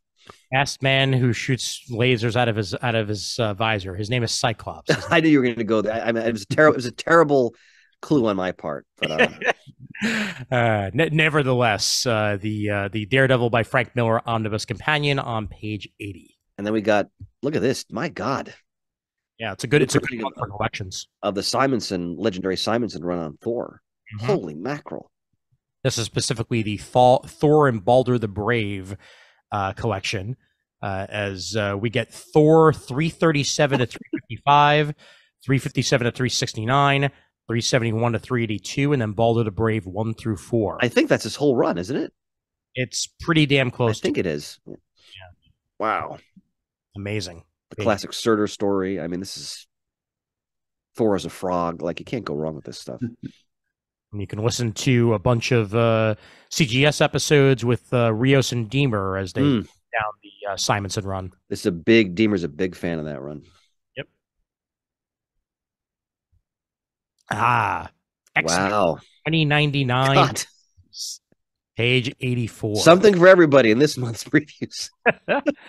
Yep. It's I mean, it was definitely as close to like Wildstorm as you could get.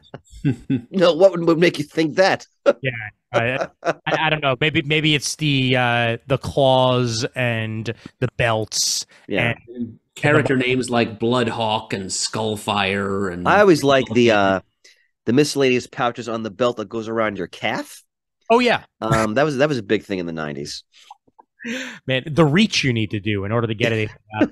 It's ridiculous, but yep. Not your calf. I'm sorry, your thigh. Yeah, it's going around your thigh. Yep. The sadistic brimstone love. That's really all you need. all you need is brimstone love. Yes. Oh boy. Exactly. Hey, Shannon and I will both say that Doom 2099. That was a damn good book. Oh yeah, as was a lot of Spider-Man 2099. Yes, it was. Yes, it was. But poor Stan and Ravager, just Yep, it's or Ravage, whatever the hell it was. It was Ravage. Yep. This is a great Captain America period. This is J.M. DeMatteis working with Mike Zeck, David Anthony Kraft, Roger McKenzie. Really good Captain America stories in the 1980s. Yep. So well, here on page 85, and then the Scarlet. I'll definitely be ordering this, Ian. Yes, indeed. Yep, by Steve Orlando, Volume 2. That's going to collect issues 6 through 10. And again, that's, I believe, where the series is going to end for now, on sale February 2024. On Another tried and true Levenstein pick. Excellent stuff. Yeah. Edge of Spider-Verse, Web of Life. There's that. It's Spider-Rex. Yep. Exactly. Does whatever a T-Rex can. That was the subject of my old grad school mentor, Jeremy Wallach's Spider-Man talk at the Spider-Man conference. Excellent. Yep. And, that Edge of Spider-Verse, Web of Life, whole bunch of writers and artists involved in that, all collected for you on page 88 there. Got the old Venom Lethal Protector, Life and Death, collected issues 1 through 5 by David Michelini. Volume 2 of that story, I believe, right? Yes, indeed. Yep. This was the return after quite some time on page 91. And Spider-Man India's return is solicited as well on page 92. Had a great appearance at Across the Spider-Verse. And I think that is it. If you wouldn't mind going to the Hellfire Gala trade, you just... Yes, indeed. So, I haven't read... What do we know about the story? I haven't read the story. Is this like are these the events that lead to Emma marrying Tony, or... A little bit of A, a little bit of B. This is those events plus the fall of X begins here. So this is essentially the beginning of the end of the Krakoa era. Okay. As they're leading towards a conclusion in that, and wherever we're possibly going to go from there. So there was a major betrayal within the ranks of the X-Men that occurs at the Hellfire Gala. Okay, I'll probably get this because I love the original Krakoa stories that Hickman did. I kind of fell off it after that. Although I have to read the red stuff because I know you recommended that highly as well by Al Ewing. But you always got the sense that Krakoa was never going to end anywhere good. So I'll check this out. Yeah, I'm also kind of curious as to where this is all going to fall on page 96. And 97 has that Magneto was right. DeMatteis and Knock. Yep, DeMatteis and Knock indeed. And that Days of Future Past Doomsday trade paperback that Guggenheim and Garcia were putting out as well on page 98. Now that's like a prequel to Days of Future Past, right? Yes, it is. Okay. Yep. All right, and I think that's about it for me, as we are just about done with this particular. Ooh, wait a minute now. 109. Yep, I knew that was going to be for you. Marvel 2-in-1, Mert as well. Yep, me as well. Yep. Roy Thomas, Bill Mantlo, Mark Wolfman, Ron Wilson, who was like the steadfast penciler in much of that series. Really fun team up stories in Marvel 2-in-1. Oh yeah, it was a good time. You hounded me. You tried to kill me. Kind of done, because this is the day Nick Fury dies. 2 against Hydra. That's on page 109 there. Wait a minute. Luke Cage Epic Collection. And we said epic epileptic. So the fire this time, Don McGregor, Marv Wolfman, Claremont, Isabella, Mantlo, my heart's just racing, Englehart, Ed Hannigan, Tuska, who's a Luke Cage artist, Ron Wilson, George Perez, Power Man 24 to 47, annual #1. You've got all the great Power Man villains, Chemistro, the Spear. What else do we got here? Piranha Jones. But Murd, is there a Mr. Fish? Maybe we're past that already. If there is, no one laughs at him. It's important to remember that. Yeah, so issues 24 through 47 of Cage's first series, plus the first annual. It's a lot. Oh, there's some Perez art in there. Indeed. I was just going to point that out. The Luke Cage Bronze Age series is just, it's so fun. It's got that gritty 70s feel, like he's living in a movie above a movie house. Yep, and but some bizarre the array of villains. The rogues are just a hoot. Yeah, I have the first volume of this, and I concur with Chris. It is a lot of fun. Where's my money, honey? Yep, that was in volume 1. Yep. 112, I will just mention this in passing. The Amazing Spider-Man Epic Collection, the Clone Saga. This is the epic collection of it all. So this has Web of Spider-Man 117 to 119, Amazing Spider-Man 394 to 396, Spider-Man 51 to 53, Spectacular Spider-Man 217 to 219, Spider-Man Unlimited #7, and clone subplot pages. And this doesn't even scratch the surface of Saga, because it went on for another 49 years. Man, oh man. The Dark Avengers. Yeah, Bendis and Fractions Dark Avengers. I love this series on page fun. 1. Yep. An always epic like a good Norman story. Oh, terrific. Yep. Siege. Yep, Siege, page 115. Bendis, Olivier Coipel, Lark, Perillo, Jim Chung. That's all there for you. No one draws as Guardians like Coipel. Ugh. Read. And that is it with this particular volume of the Marvel previews. As we get back to the rest of the. And we've got Titan to start us out. Obviously, Conan the Barbarian issue 6 on page 155. Ugh. Wait, could you go back, Ian, just for a moment? I'm sorry.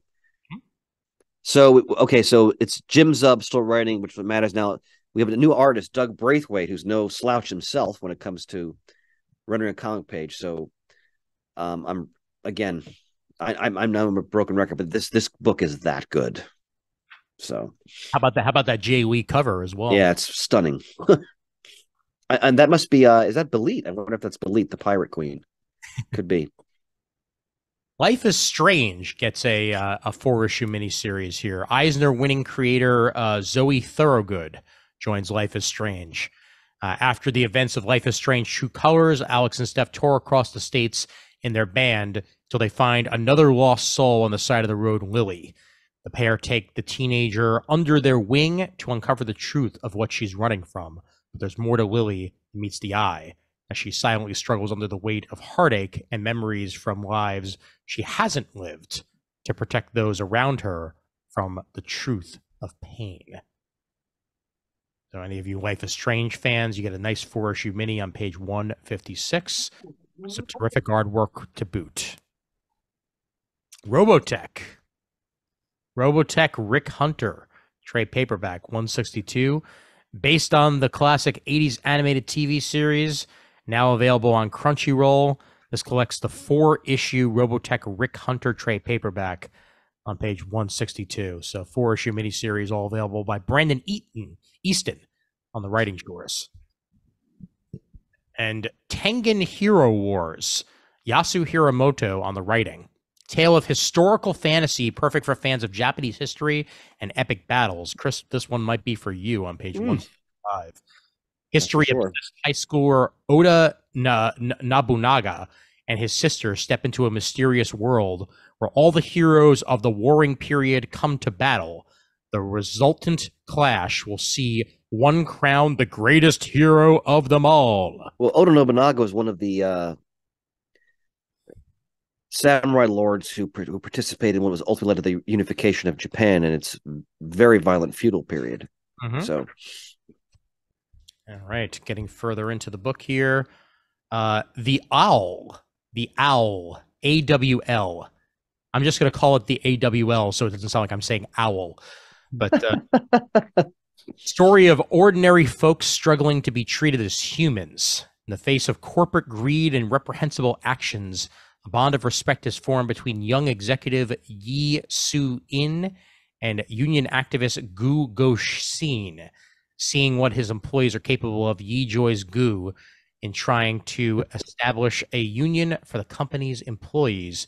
But despite the unacceptable working conditions, the workers are reluctant to go with it until they witness a shocking situation involving one of their fellow employees. Page 174 for this one. This looks pretty cool. And nice black and white artwork to go with mature themes. All for it. Gorgeous artwork, too. On the following page 175. Mark Russell, Traveling to Mars. An intensely personal and honest story born from frustrated anxiety over the easy choices for a better future that society continues not to make. That's the words of Comics Beat there, as they explain this. Eisner Award-winning writer Mark Russell and artist Roberto Melli. Comes the Eisner-nominated compelling sci-fi story, Traveling to Mars, on page 178. It's about a poor schlub who has a terminal illness and nothing to live for, and he decides, what the heck, my life's almost over anyway. I'm going to volunteer to go on this one-way rocket mission to Mars with a couple of talking robots for companions, and it's just, you know, what he experiences along the way. Nice.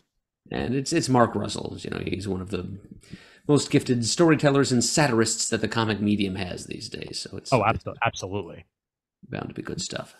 Yep. Page 189, Bill and Ted's Holidays. Now, see, this is a holiday special I can get around. Eric Burnham, Josh Trujillo, John Barber, whole bunch of artists thrown in there for good measure, as a Bill and Ted tale for every occasion, as they brush hands with death, get down for Dia de los Muertos, and have their rocking Christmas Eve celebration interrupted by Ghost Rufus, Charles Dickens style. Excellent. Ian, did you like the last film they made? I did, actually. I enjoyed that a great deal. Yeah. Well worth checking out.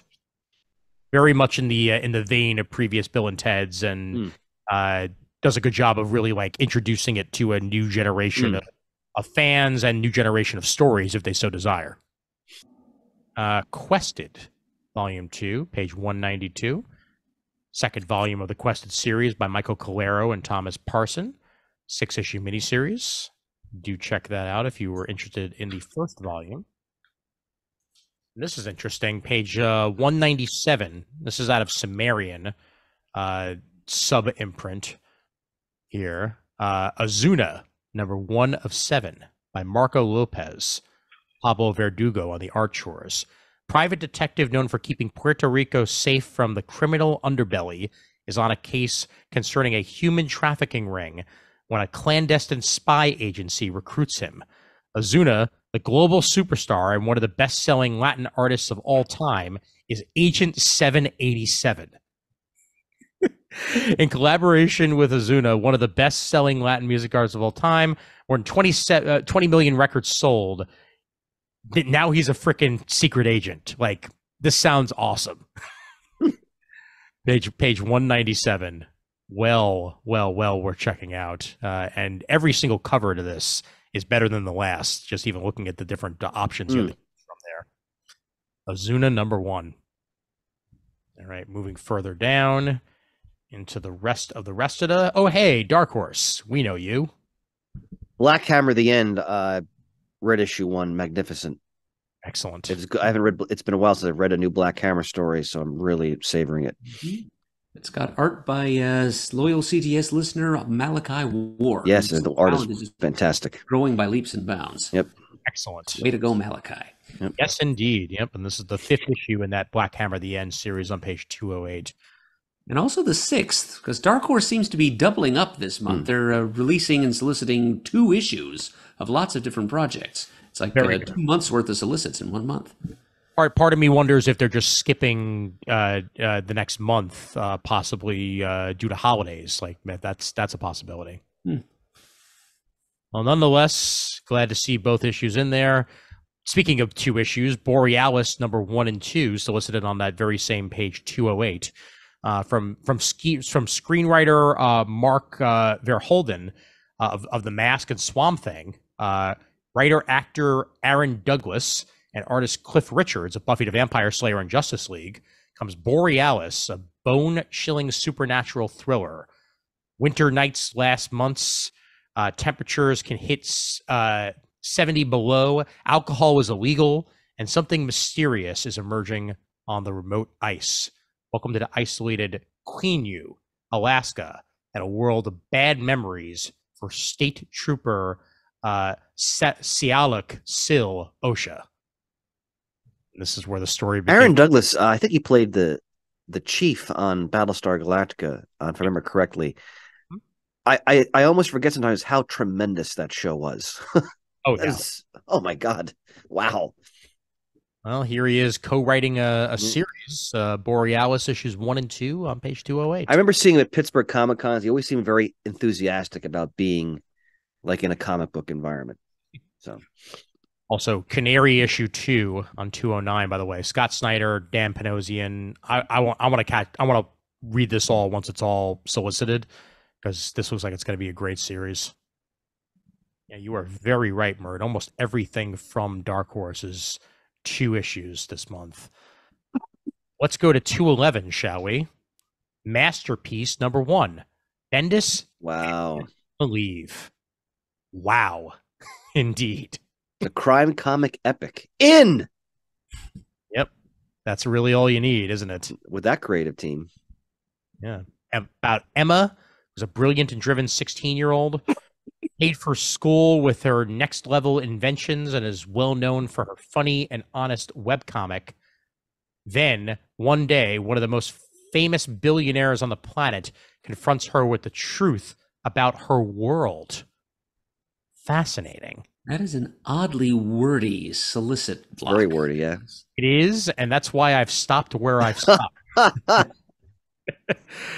yeah, page 211. Bendis and Malieve give us Masterpiece, and I think hopefully the comic itself won't be nearly as dense as that solicitation is, because my word. Yeah, you'd think Bendis scripted it himself. Yeah. Also on that page, we've got this year's Hellboy Winter Special, The Yule Cat, which is written and drawn by Matt Smith. Just giving Mignola himself a break here. Iceland has got some peculiar Yuletide traditions, and this one is perfect for the world of Hellboy. The Yule Cat. This is a real folkloric tradition up there in Iceland. It's a giant cat that allegedly prowls through the snowdrifts on Christmas Eve, looking to devour any unfortunate souls it come across who have not received new clothes for Christmas. So it's clearly concocted by parents to try and get ungrateful children to appreciate those new socks and underwear they've been given. And now Hellboy gets to fight this thing. Sure. Gotta love Icelanders. Oh, sounds fascinating, honestly. I get to avoid said cat because us Hanukkah people, we get socks. So we're good. You're in the Yule Cat clear. Yes, indeed. How about Mortal Terror on page 212? Golden. Yeah, Christopher Golden, Tim Leben, and Peter Bergting on the artwork chores. Vampire flipped Dracula, in which mortality means life and life means death. Fascinating concept. Vampires Jonathan Harker, Lucy Westerna, and Mina Murray live in underground London, trying to keep the undead city safe from the rumored mortals above who seek to give them life only to kill them. This is a really cool premise. Well, taking some of the original characters from the Stoker novel and putting them in a very, very different circumstance. Yeah. They're reverse vampires. Nicely done. Oh, and Quick Stops issue 2 for you Kevin Smith fans on page 213. And number 3 on page 214. Yeesh. All right. Time Traveler Tales, number 1 and number 2, but I'm going to focus on number 1 on page 216. Dave Schelt and Kicking Shoes is the artist name. I don't think that's probably his real name, but Oliver has a problem, a time travel problem. Some mysterious force keeps throwing him through time, and this time he's in the Wild West rescuing circus animals? But as crazy as that is, it's only the beginning of his adventure. Love me a time travel tale. Love me a time travel tale. I think we'll get that and more so here with Time Travel Tales 1 and 2 on page 216.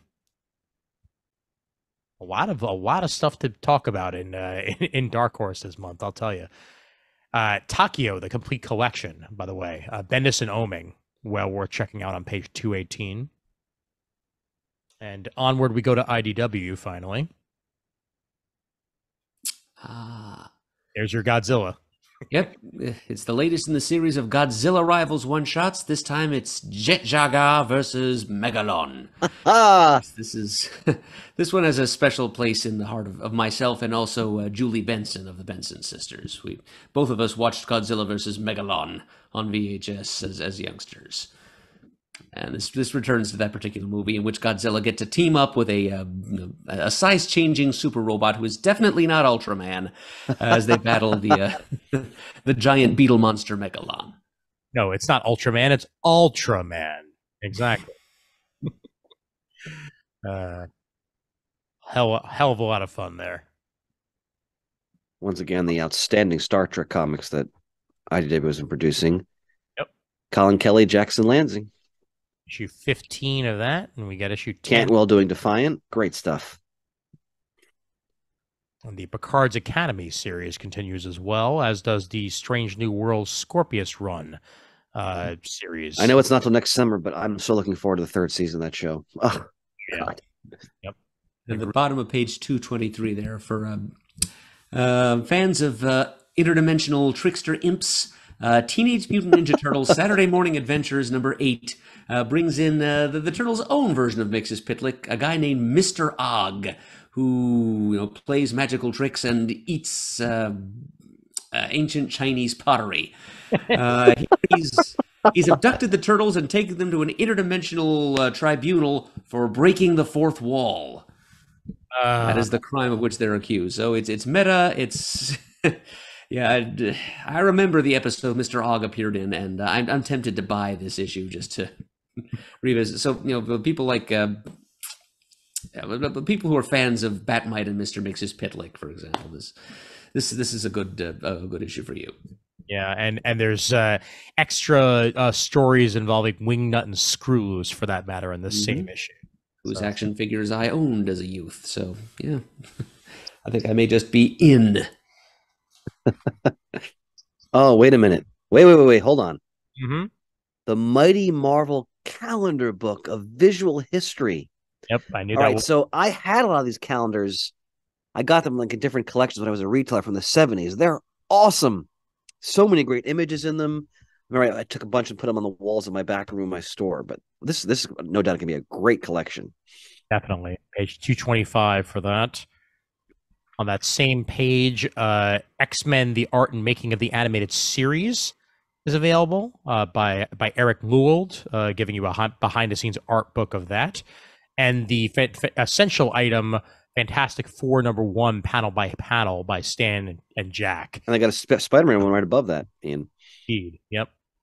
All available for you on page 225. And then at the top of page 226, we've got a hardcover collection of all of the Bongo Comics Simpsons Treehouse of Horror. Favorite of Merds. Indeed, yes. It says right here there were 23 of them done annually from 1995 through, 23 years later, I guess 2018. This is volume 1. It doesn't say how many of them are collected in this one, but it's 416 pages worth for $39.99. With an introduction from Bart Simpson. Now, who has the Simpsons copyright now for comics? I think it must be Abrams. Okay. It feels like they've been coming out with a decent amount of these lately. So Okay. they may just be recollecting the Bongo stuff rather than making new stuff. Because Bongo's long gone, right? Oh yeah. Oh Yeah. Yep. Yeah. They've been gone for quite some time now. 227. We get issue 2 of Wrong Earth, We Can Be Heroes by Tom Pyre and Tom Pyre and Jamal Eichel. Mm-hmm. And Juan Castro, Yes, indeed. also a friend of ours. You better believe it. Check it out on page 227 there. Who did I lend the Blue Flame to? I believe that was me, sir. Okay. Let me know what you think when you get a chance to read it. Got a book from you and a book from Murd to read, so I'll make that happen. Jade Warriors, Zentai No Edition by David Campiti, Michael Buckley, and Mike Diodato on page 227. About an alternate history version of Japan where dragons created its islands from which they ruled the world. Warriors defeated them and claimed the islands as their own, but they were petty heroes and others saw past them to prepare for the dragon's return. Sounds very Game of Thrones-ish here. It does. With Jade Warriors, but you had me at Diodato on the artwork chores. And I may have to check this one out because it looks like it's going to be beautiful in a hardcover, too, on page 227. Well, it looks like Valiant, which kind of disappeared from these pages for a couple of months, has returned. It would appear they've been bought out by an outfit called Alien Books. Yep. And they're going to continue the couple of books that Valiant had left on the fire here. Becky Cloonan's Exo Man of War Unconquered miniseries. They're going to continue publishing that at a higher price point than before. And they're also going to do kind of an instant reprint. They're going to continue printing the single issues all the way through the 6th and final, plus also a couple of double-sized... And here's the Parker Norton Ninjak. Yes, which is going to be published as 2 48-page $9.99 issues instead of 4 $3.99 32-page issues. And this explains my order of Ninjak one was canceled then. Yes. Yes, mine too. Yeah. Well, I'm glad Valiant, remains in one form or another. And all these solicitations are from page 231 onward until you get to 234, and then there's a new series, Machine Girl and the Space Hell Angles on page 235 out of Alien Books, which does not appear to be a Valiant series. That's their own thing. Right. So, right. Yep. Yeah, it says, expect after these 2 miniseries, Britannia, Bloodshot, The Valiants, Faith, Rye, Livewire, Dr. Mirage, Archer and Armstrong, and more. Britannia. I don't know if these are going to be new projects or just like Alien Books reprints of previous. We'll see, but Britannia was a fantastic series. Yeah. What is it about Valiant being bought out by companies starting with an A? That's right. It was Acclaim originally. That's right, Acclaim. It was Acclaim back in the day, and now it's Aliens. So go figure. Antarctic Press in on the Christmas game on page 243 with Superverse Festivus Special #1.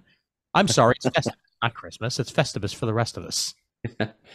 Well, yeah, if you want to continue the theme of gory Christmas titles, on American Mythology has a couple on pages 238 and 239.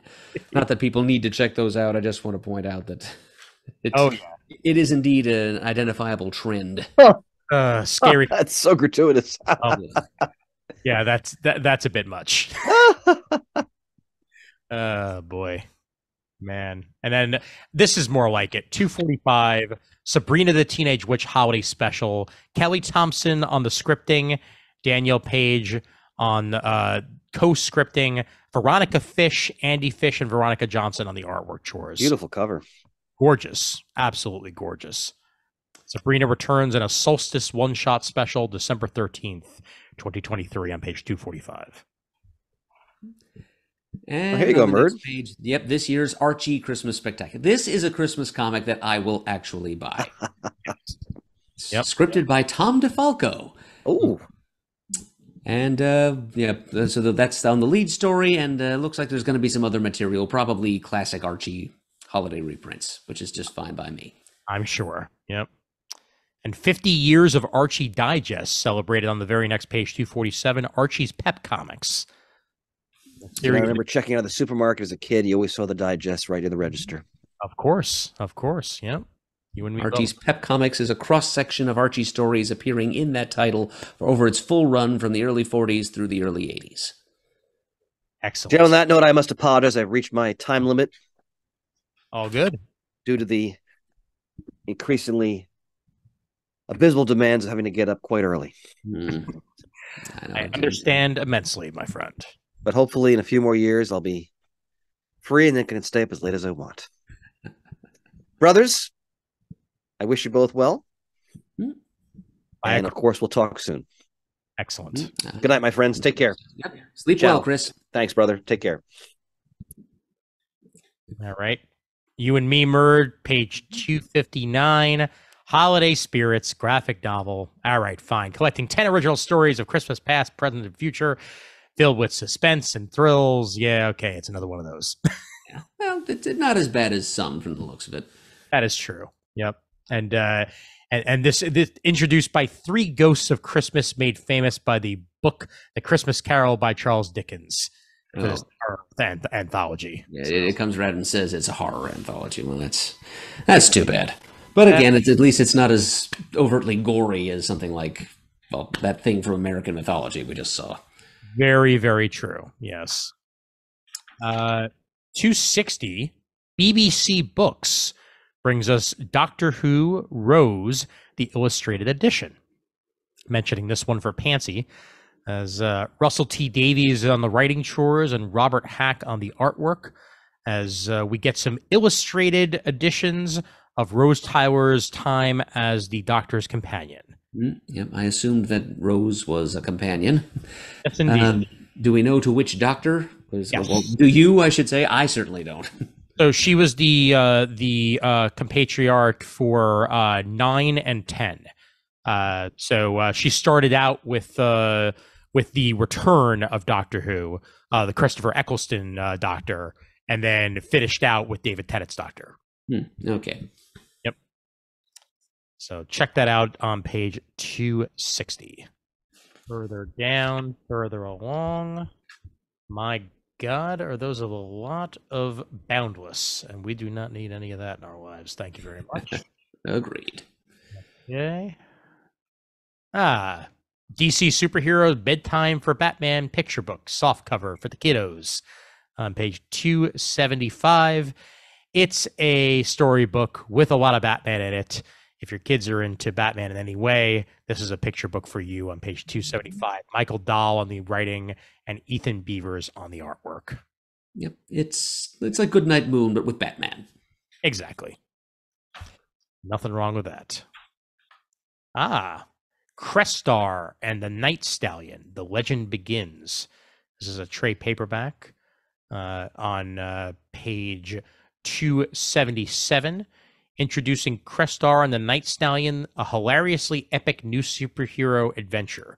When the origin of the Night Stallion as Crestar continues his battle against evil on the streets of Detroit, featuring the talents of Derek Robertson, Paul Aller, artist Gary Gastani of Star Trek, and Alan Robinson of Avengers Unlimited on page 277. When Derek is involved, you know it's bound to be good. Further along we go to Roachmill out of Comics Mix on page 283. It's tough to exterminate a roach. You need something thick and heavy. Fulfilling the promise from It's Alive Press, Comics Miss reprints the original series of The Exterminator of the Future in a world that still isn't ready for him, featuring an all-new cover by Rich Hedden and Tom McWeeny. This is a old school indie comics action Roach Mill trade paperback on page 283. Page 306, Terra Antarctica trade paperback, a sci-fi horror western manga style book by Austin Graham Nakamura. Two detectives from Buenos Aires, Mosca and Maya, come to small town in Patagonia at the end of the world, what is commonly known as Antarctica. They meet Noel, the suspect of an apparently common bank robbery case, who can't recall his own name and keeps drawing confusing symbols pointing towards the south. They immediately acknowledge that something far more intriguing is at play here, as they'll drive towards Antarctica that will uncover secrets kept hidden for hundreds of years, holding the future of humankind at stake. And between this and that Borealis thing that Dark Horse is doing from Mark Verheiden and Company, there's kind of a little polar gothic trend going on. Yeah, that's a good point there. It is definitely winter comics, to say the least. Something to read in the dead of January, perhaps. Yep, but well, worth checking out on page 306. The artwork looks very well rendered and gory in ways that it should be. So if you're into horror and you're looking for something on the chill side, then this is for you on page 306. If you're looking for slightly more wholesome fare, though, on page 308, Fantagraphics is coming through with some classic early Disney comics of the 1930s. Walt Disney's Silly Symphonies, 1935 through 39, starring Donald Duck and the Big Bad Wolf. And the Three Little Pigs, of course. Oh, of course. Yep. And along with that, they also have the Walt Disney Mickey Mouse Riddlers of Brigaboom, Disney Masters Volume 23, further along on that page. Tons of Disney comics available for you on page 308. Okay. Page 311. I actually picked up volume 1 of this at the first second booth at New York Comic Con for I believe 20% off. Had I waited until the last day, it would have been 50% off. But then I just grabbed more of the books instead.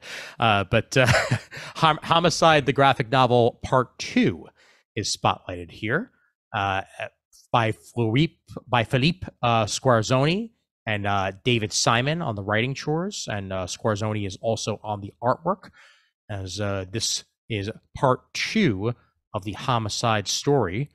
Part 1 is also resolicited on that very same page 311, and I'm looking forward to checking it out. All about 1988, journalist David Simon was given unprecedented access to the Baltimore Police Department's Homicide Unit. And over the next 12 months, he shadowed detectives as they took on a slew of killings in a city where killings were common. Only the most heinous cases stood out. Chief amongst them, the rape and murder of 11-year-old LaTanya Wallace. Originally published in 1991, Simon's Homicide became the basis for the acclaimed television show Homicide: Life on the Streets, and inspired HBO's The Wire. This is the first and second of those graphic novels available from first second books on page 311. Didn't realize it inspired both of those, so go figure. Yeah. And now for something completely different on page 312. Spider-Ham, A Pig in Time. It appears he's teaming up with Spider-Rex. Yep. Who thought we'd mention Spider-Rex twice in a previews catalog? But then lo and behold, it happens, and it happens in such a fashion. I'm very, very happy. We found a way. Yep. Check it out on page 312 out of Graphics. Spider-Ham, A Pig in Time graphic novel, Steve Fox and Shadia Amin. Mary Jane Water Buffalo and Black Catfish. The fact that she's already named after a cat wasn't enough. They had to animal pun her a second time. It's too easy. It's too easy. Okay. 319. Through clouds of smoke, Freud's final days. The aging Sigmund Freud reflects upon the torments of age, the lung cancer he suffers due to his cigar addiction, and the rise of Nazism. Look at the life of a pivotal figure. If I can say the word pivotal, that'd be great. Pivotal figure in history through the lens of his late life as the doctor becomes the patient. Fascinating. And Humanoids is pushing this one hard because there's a full dozen pages of preview art here. You ain't kidding. Yeah, wow. It is gorgeously watercolored artwork. I'll say that. William Roy providing the artwork, but yeah, you're right. It's a lot of preview pages, and then afterwards they'll ask you how you feel about it. All right. What do you see in the ink blot? Spotlight on Spellweaver #1 by Robert Ahmad, a magical new fantasy series from the artist of Rebel Girls. Strange phenomenons have befallen the once mighty town of Wolfgard, with reports of monstrous creatures prowling the surrounding woods and entire families disappearing from their homes. It's all the work of a dark curse from a sinister witch that the townsfolk simply call the Witch of Wolfgard. Now it's up to a young sorceress named Cecile and her band of stragglers to find and take down this evil force, but they'll soon find no easy task. Check it out on page 337, Spellweaver #1. 344. Yeah, you had me at the food, and for that matter, Paul Tobin. Yeah, I was just gonna say. Jem Milton on the art, George. Voyage des Gourmets. New York Times bestselling author Paul Tobin combines the perfect ingredients for a young adult foodie adventure: friendship, forgiveness, and flavor. That is all you need right there. This looks both good and delicious on page 344. More culinary comics. It's a good thing. Yes, indeed. And good artwork on the following pages. Get some interior artwork looks, and it looks like they do a good job of making the food look realistic, but at the same time not so realistic that it sticks out from the comic. I approve. Rick and Morty presents Rick in a Box. That is a good pun right there. Okay, like referencing Dick in a Box in any way, and then making it Rick and Morty. I'm all for that. Well, how have they not done that before? It's amazing. Rafer Roberts, Sander Cannon, job well done. 257. I don't even care what it's about. It's called Rick in a Box. Job well done. Job well done. I picked up Jim Zub's D&D Rick and Morty collection at the New York Comic Con as well. Looking forward to looking through that. It also had the Patrick Rothfuss D&D adventure as well. This looks adorable. 359. Mika and the Gurgler. Mika is a young explorer who faces familiar yet not known objects and obstacles around her house. Today's newest challenge, the Gurgler, that spins, spews, whirs, beeps, and even swallows things whole. With the help of her friends, Mika is able to rescue her frog from the malicious machine and learn that not everything is as scary as it may seem. Man, is that parent going to have a lot to clean up when it is all said and done. Very cute. Very adorable. Mika and the Gurgler, 359. The Hell Trekkers, 364. John Wagner, Alan Grant, Jose Ortiz, Horacio Lala. They were the new frontiersmen, men and women who hated life in Mega City 1 so much that they were willing to travel 2,000 kilometers across the radiated deserts known as the Cursed Earth in order to start a new life. Chances of reaching the new territories are slim. The hostile environment is full of danger, including acid rain downpours, killer viruses, mutants, and herds of hungry dinosaurs. I mean, sure, why not? Throw in hungry dinosaurs while we're at it. To increase their chances of survival, Hell Trekkers set off in large convoys, but sometimes fellow travelers can cause just as many problems as the threats from outside. Hell Trekkers is a monumental survival story and one of the earliest Dreadverse spin-off strips, collected here in full trade paperback format on page 364. As we know, everything began at 2008. Yep, and everything comes back to it, too. Mike W.R. Yep, we got to mention this for Matt's sake, if not for our own. This is on page 369, I believe, and it's coming out through Scout Comics. The Maze Agency is back with a new series by a creator, Mike W. Barr, with art by Silvano Beltramo. And yeah, it's just more Playfair detective stories for your enjoyment. Yep. Previously Eisner and Harvey Award nominated series, back for some more fun. Page 369. Okay. Tasha America LLC brings us the Marvel Comics Library Spider-Man Volume 2 hardcover. They put out some amazing tomes, and I know we've mentioned their stuff in the past, but this is Volume 2 of their amazing Spider-Man reprints of the original Lee and Ditko stuff. This one includes issues involving Doc Ock, Kraven, Green Goblin, and more. And this sources the highest quality comic books to reprint and reproduce meticulous facsimile editions that would make Aunt May proud. On page 374. Happy to see it happen. All right, and we get to mention tomorrow's ourselves this month, Merd, as we hit to 376. Yep. Not much on offer this month, though. Yep. Not much that speaks to me, anyway.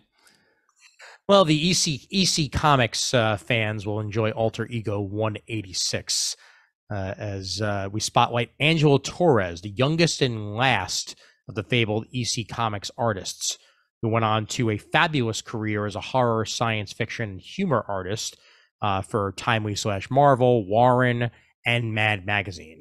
This features a lushly illustrated retrospective of his still ongoing career, plus FCA, Fawcett Collectors of America, Michael T. Gilbert in Mr. Monster's Comic Crypt, and more, and edited by the one and only Roy Thomas. So any of you EC fans will be checking that out on page 376.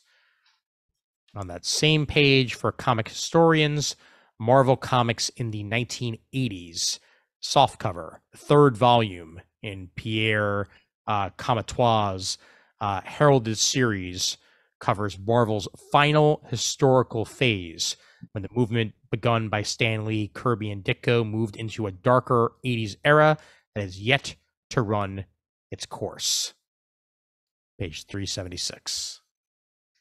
377, Comics and Modernism, History, Form, and Culture. First collection to engage with the fascinating overlap between comics and modernism.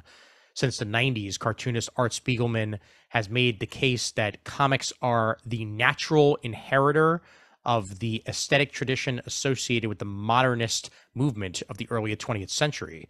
And in recent years, scholars have begun to place greater import on the shared historical circumstances of early comics in literary and artistic modernism.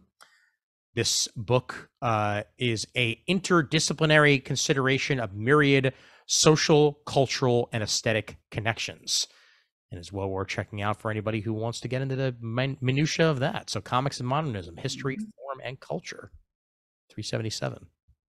It's a thesis that's easier to defend in reference to certain types of comics than others. I'll say that. Mm-hmm. Some comics are more obviously modernist than others. Very much agree with that statement, my friend. Very much agree with that. And then 378, Frazetta, World's Best Comics Covers Artist Hardcover. it's Frank Frazetta, and it's beautiful. What else is there to say? Page 378. You want it in some of his covers in the highest quality you can find it.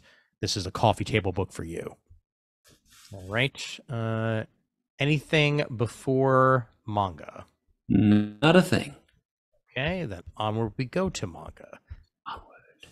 Very weird not seeing Valiant there, but now, we know why. Mm-hmm. Yep, because it's been bought out by somebody else who begins with the letter A. Mm-hmm. We begin over at the Udon area as we got to do Street Fighter comics. Street Fighter Masters Kimberly #1. As American graffiti ninja Kimberly Jackson joins the ranks of the World Warriors in her very own one-shot adventure. She's one of the newest Street Fighter characters to be introduced in the latest Street Fighter game. And she gets her own manga on page 398. Story by Chris Saracini, art by Panzer. Looking for at least a few more. And 405 brings us from Viz, Cat-Eyed Boy. From the mind of Kazuo Umez, undisputed master of Japanese horror manga and creator of the Drifting Classroom and Orochi, comes Cat-Eyed Boy. This deluxe second volume picks up where volume 1 left off, with Cat-Eyed Boy trying to stop the band of 100 monsters from taking gruesome revenge on the corrupt humans who have made them outcasts. Then Cat-Eyed Boy continues to travel between the lands of human and demons in 6 more disturbing tales by Kazuo Umez. More horror, because that is the theme of this previews, even when it comes to manga, on page 405. Yep, and 2 months ago it would have made sense. Yep. But it's still happening, Murd. It's still happening. Still happening. All right. Let me find one more interesting sounding manga that's not horror, and then we'll call it a night. All right. You know what? Yeah, sure. Pi International on page 423 brings us Yoneyami Mai. First collection of original works by Yoneyami Mai, who has more than 1 million followers on Twitter. That's right, Twitter. And is getting attention from both animators and creators. From working on visual development for the anime film Pamante to production of the end credits for Cyberpunk, End Runners, and more. Yoneyami Mai is active in the world of anime and illustration. This edition features a complete archive of the illustrations that make you feel the flow of emotions and movement that Yoneyami Mai is known for. So good artwork on display on page 423. And there we go. Okay, fine. Breakfast with My Two-Tailed Cat, volume 1. That's what I'm looking for. That's the type of content that I wanted to end this episode on. Oh, yeah. 2 tails way up. Absolutely. Talking supernatural cat rescues a man from a loneliness as they enjoy a peaceful country life and delicious food. What more can you ask for? Breakfast with a 3-tailed cat? That's just crazy talk. Yeah, you're right. I don't know what I was thinking. Too much. One tail too many right there.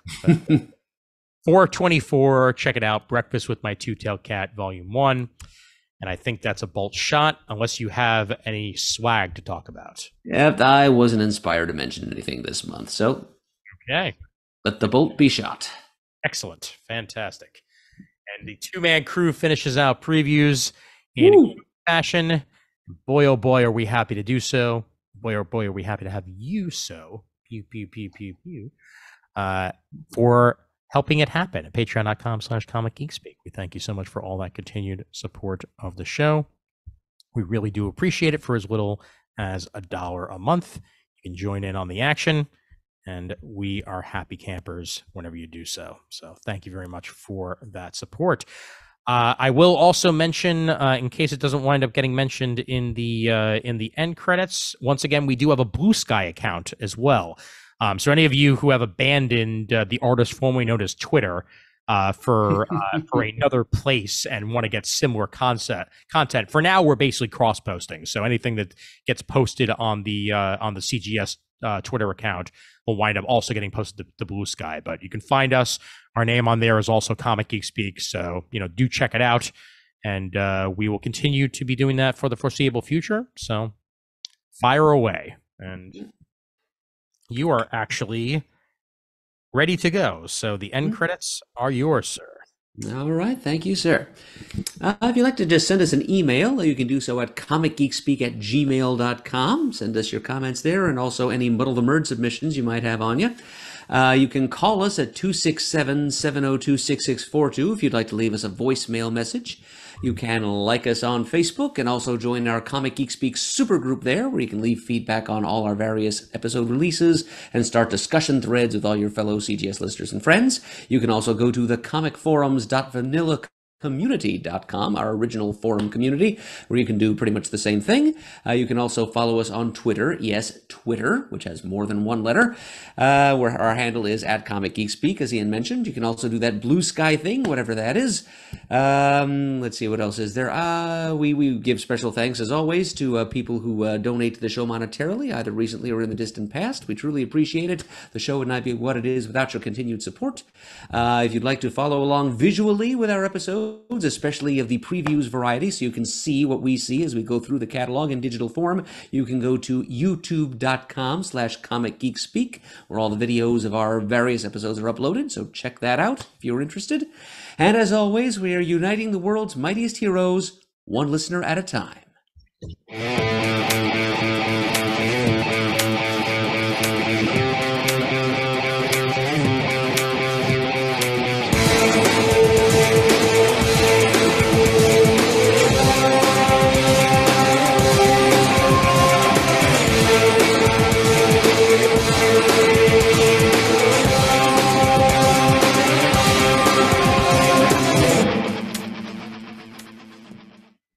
3 tails is too many, 1 tail is too little, but 2 tails is just right.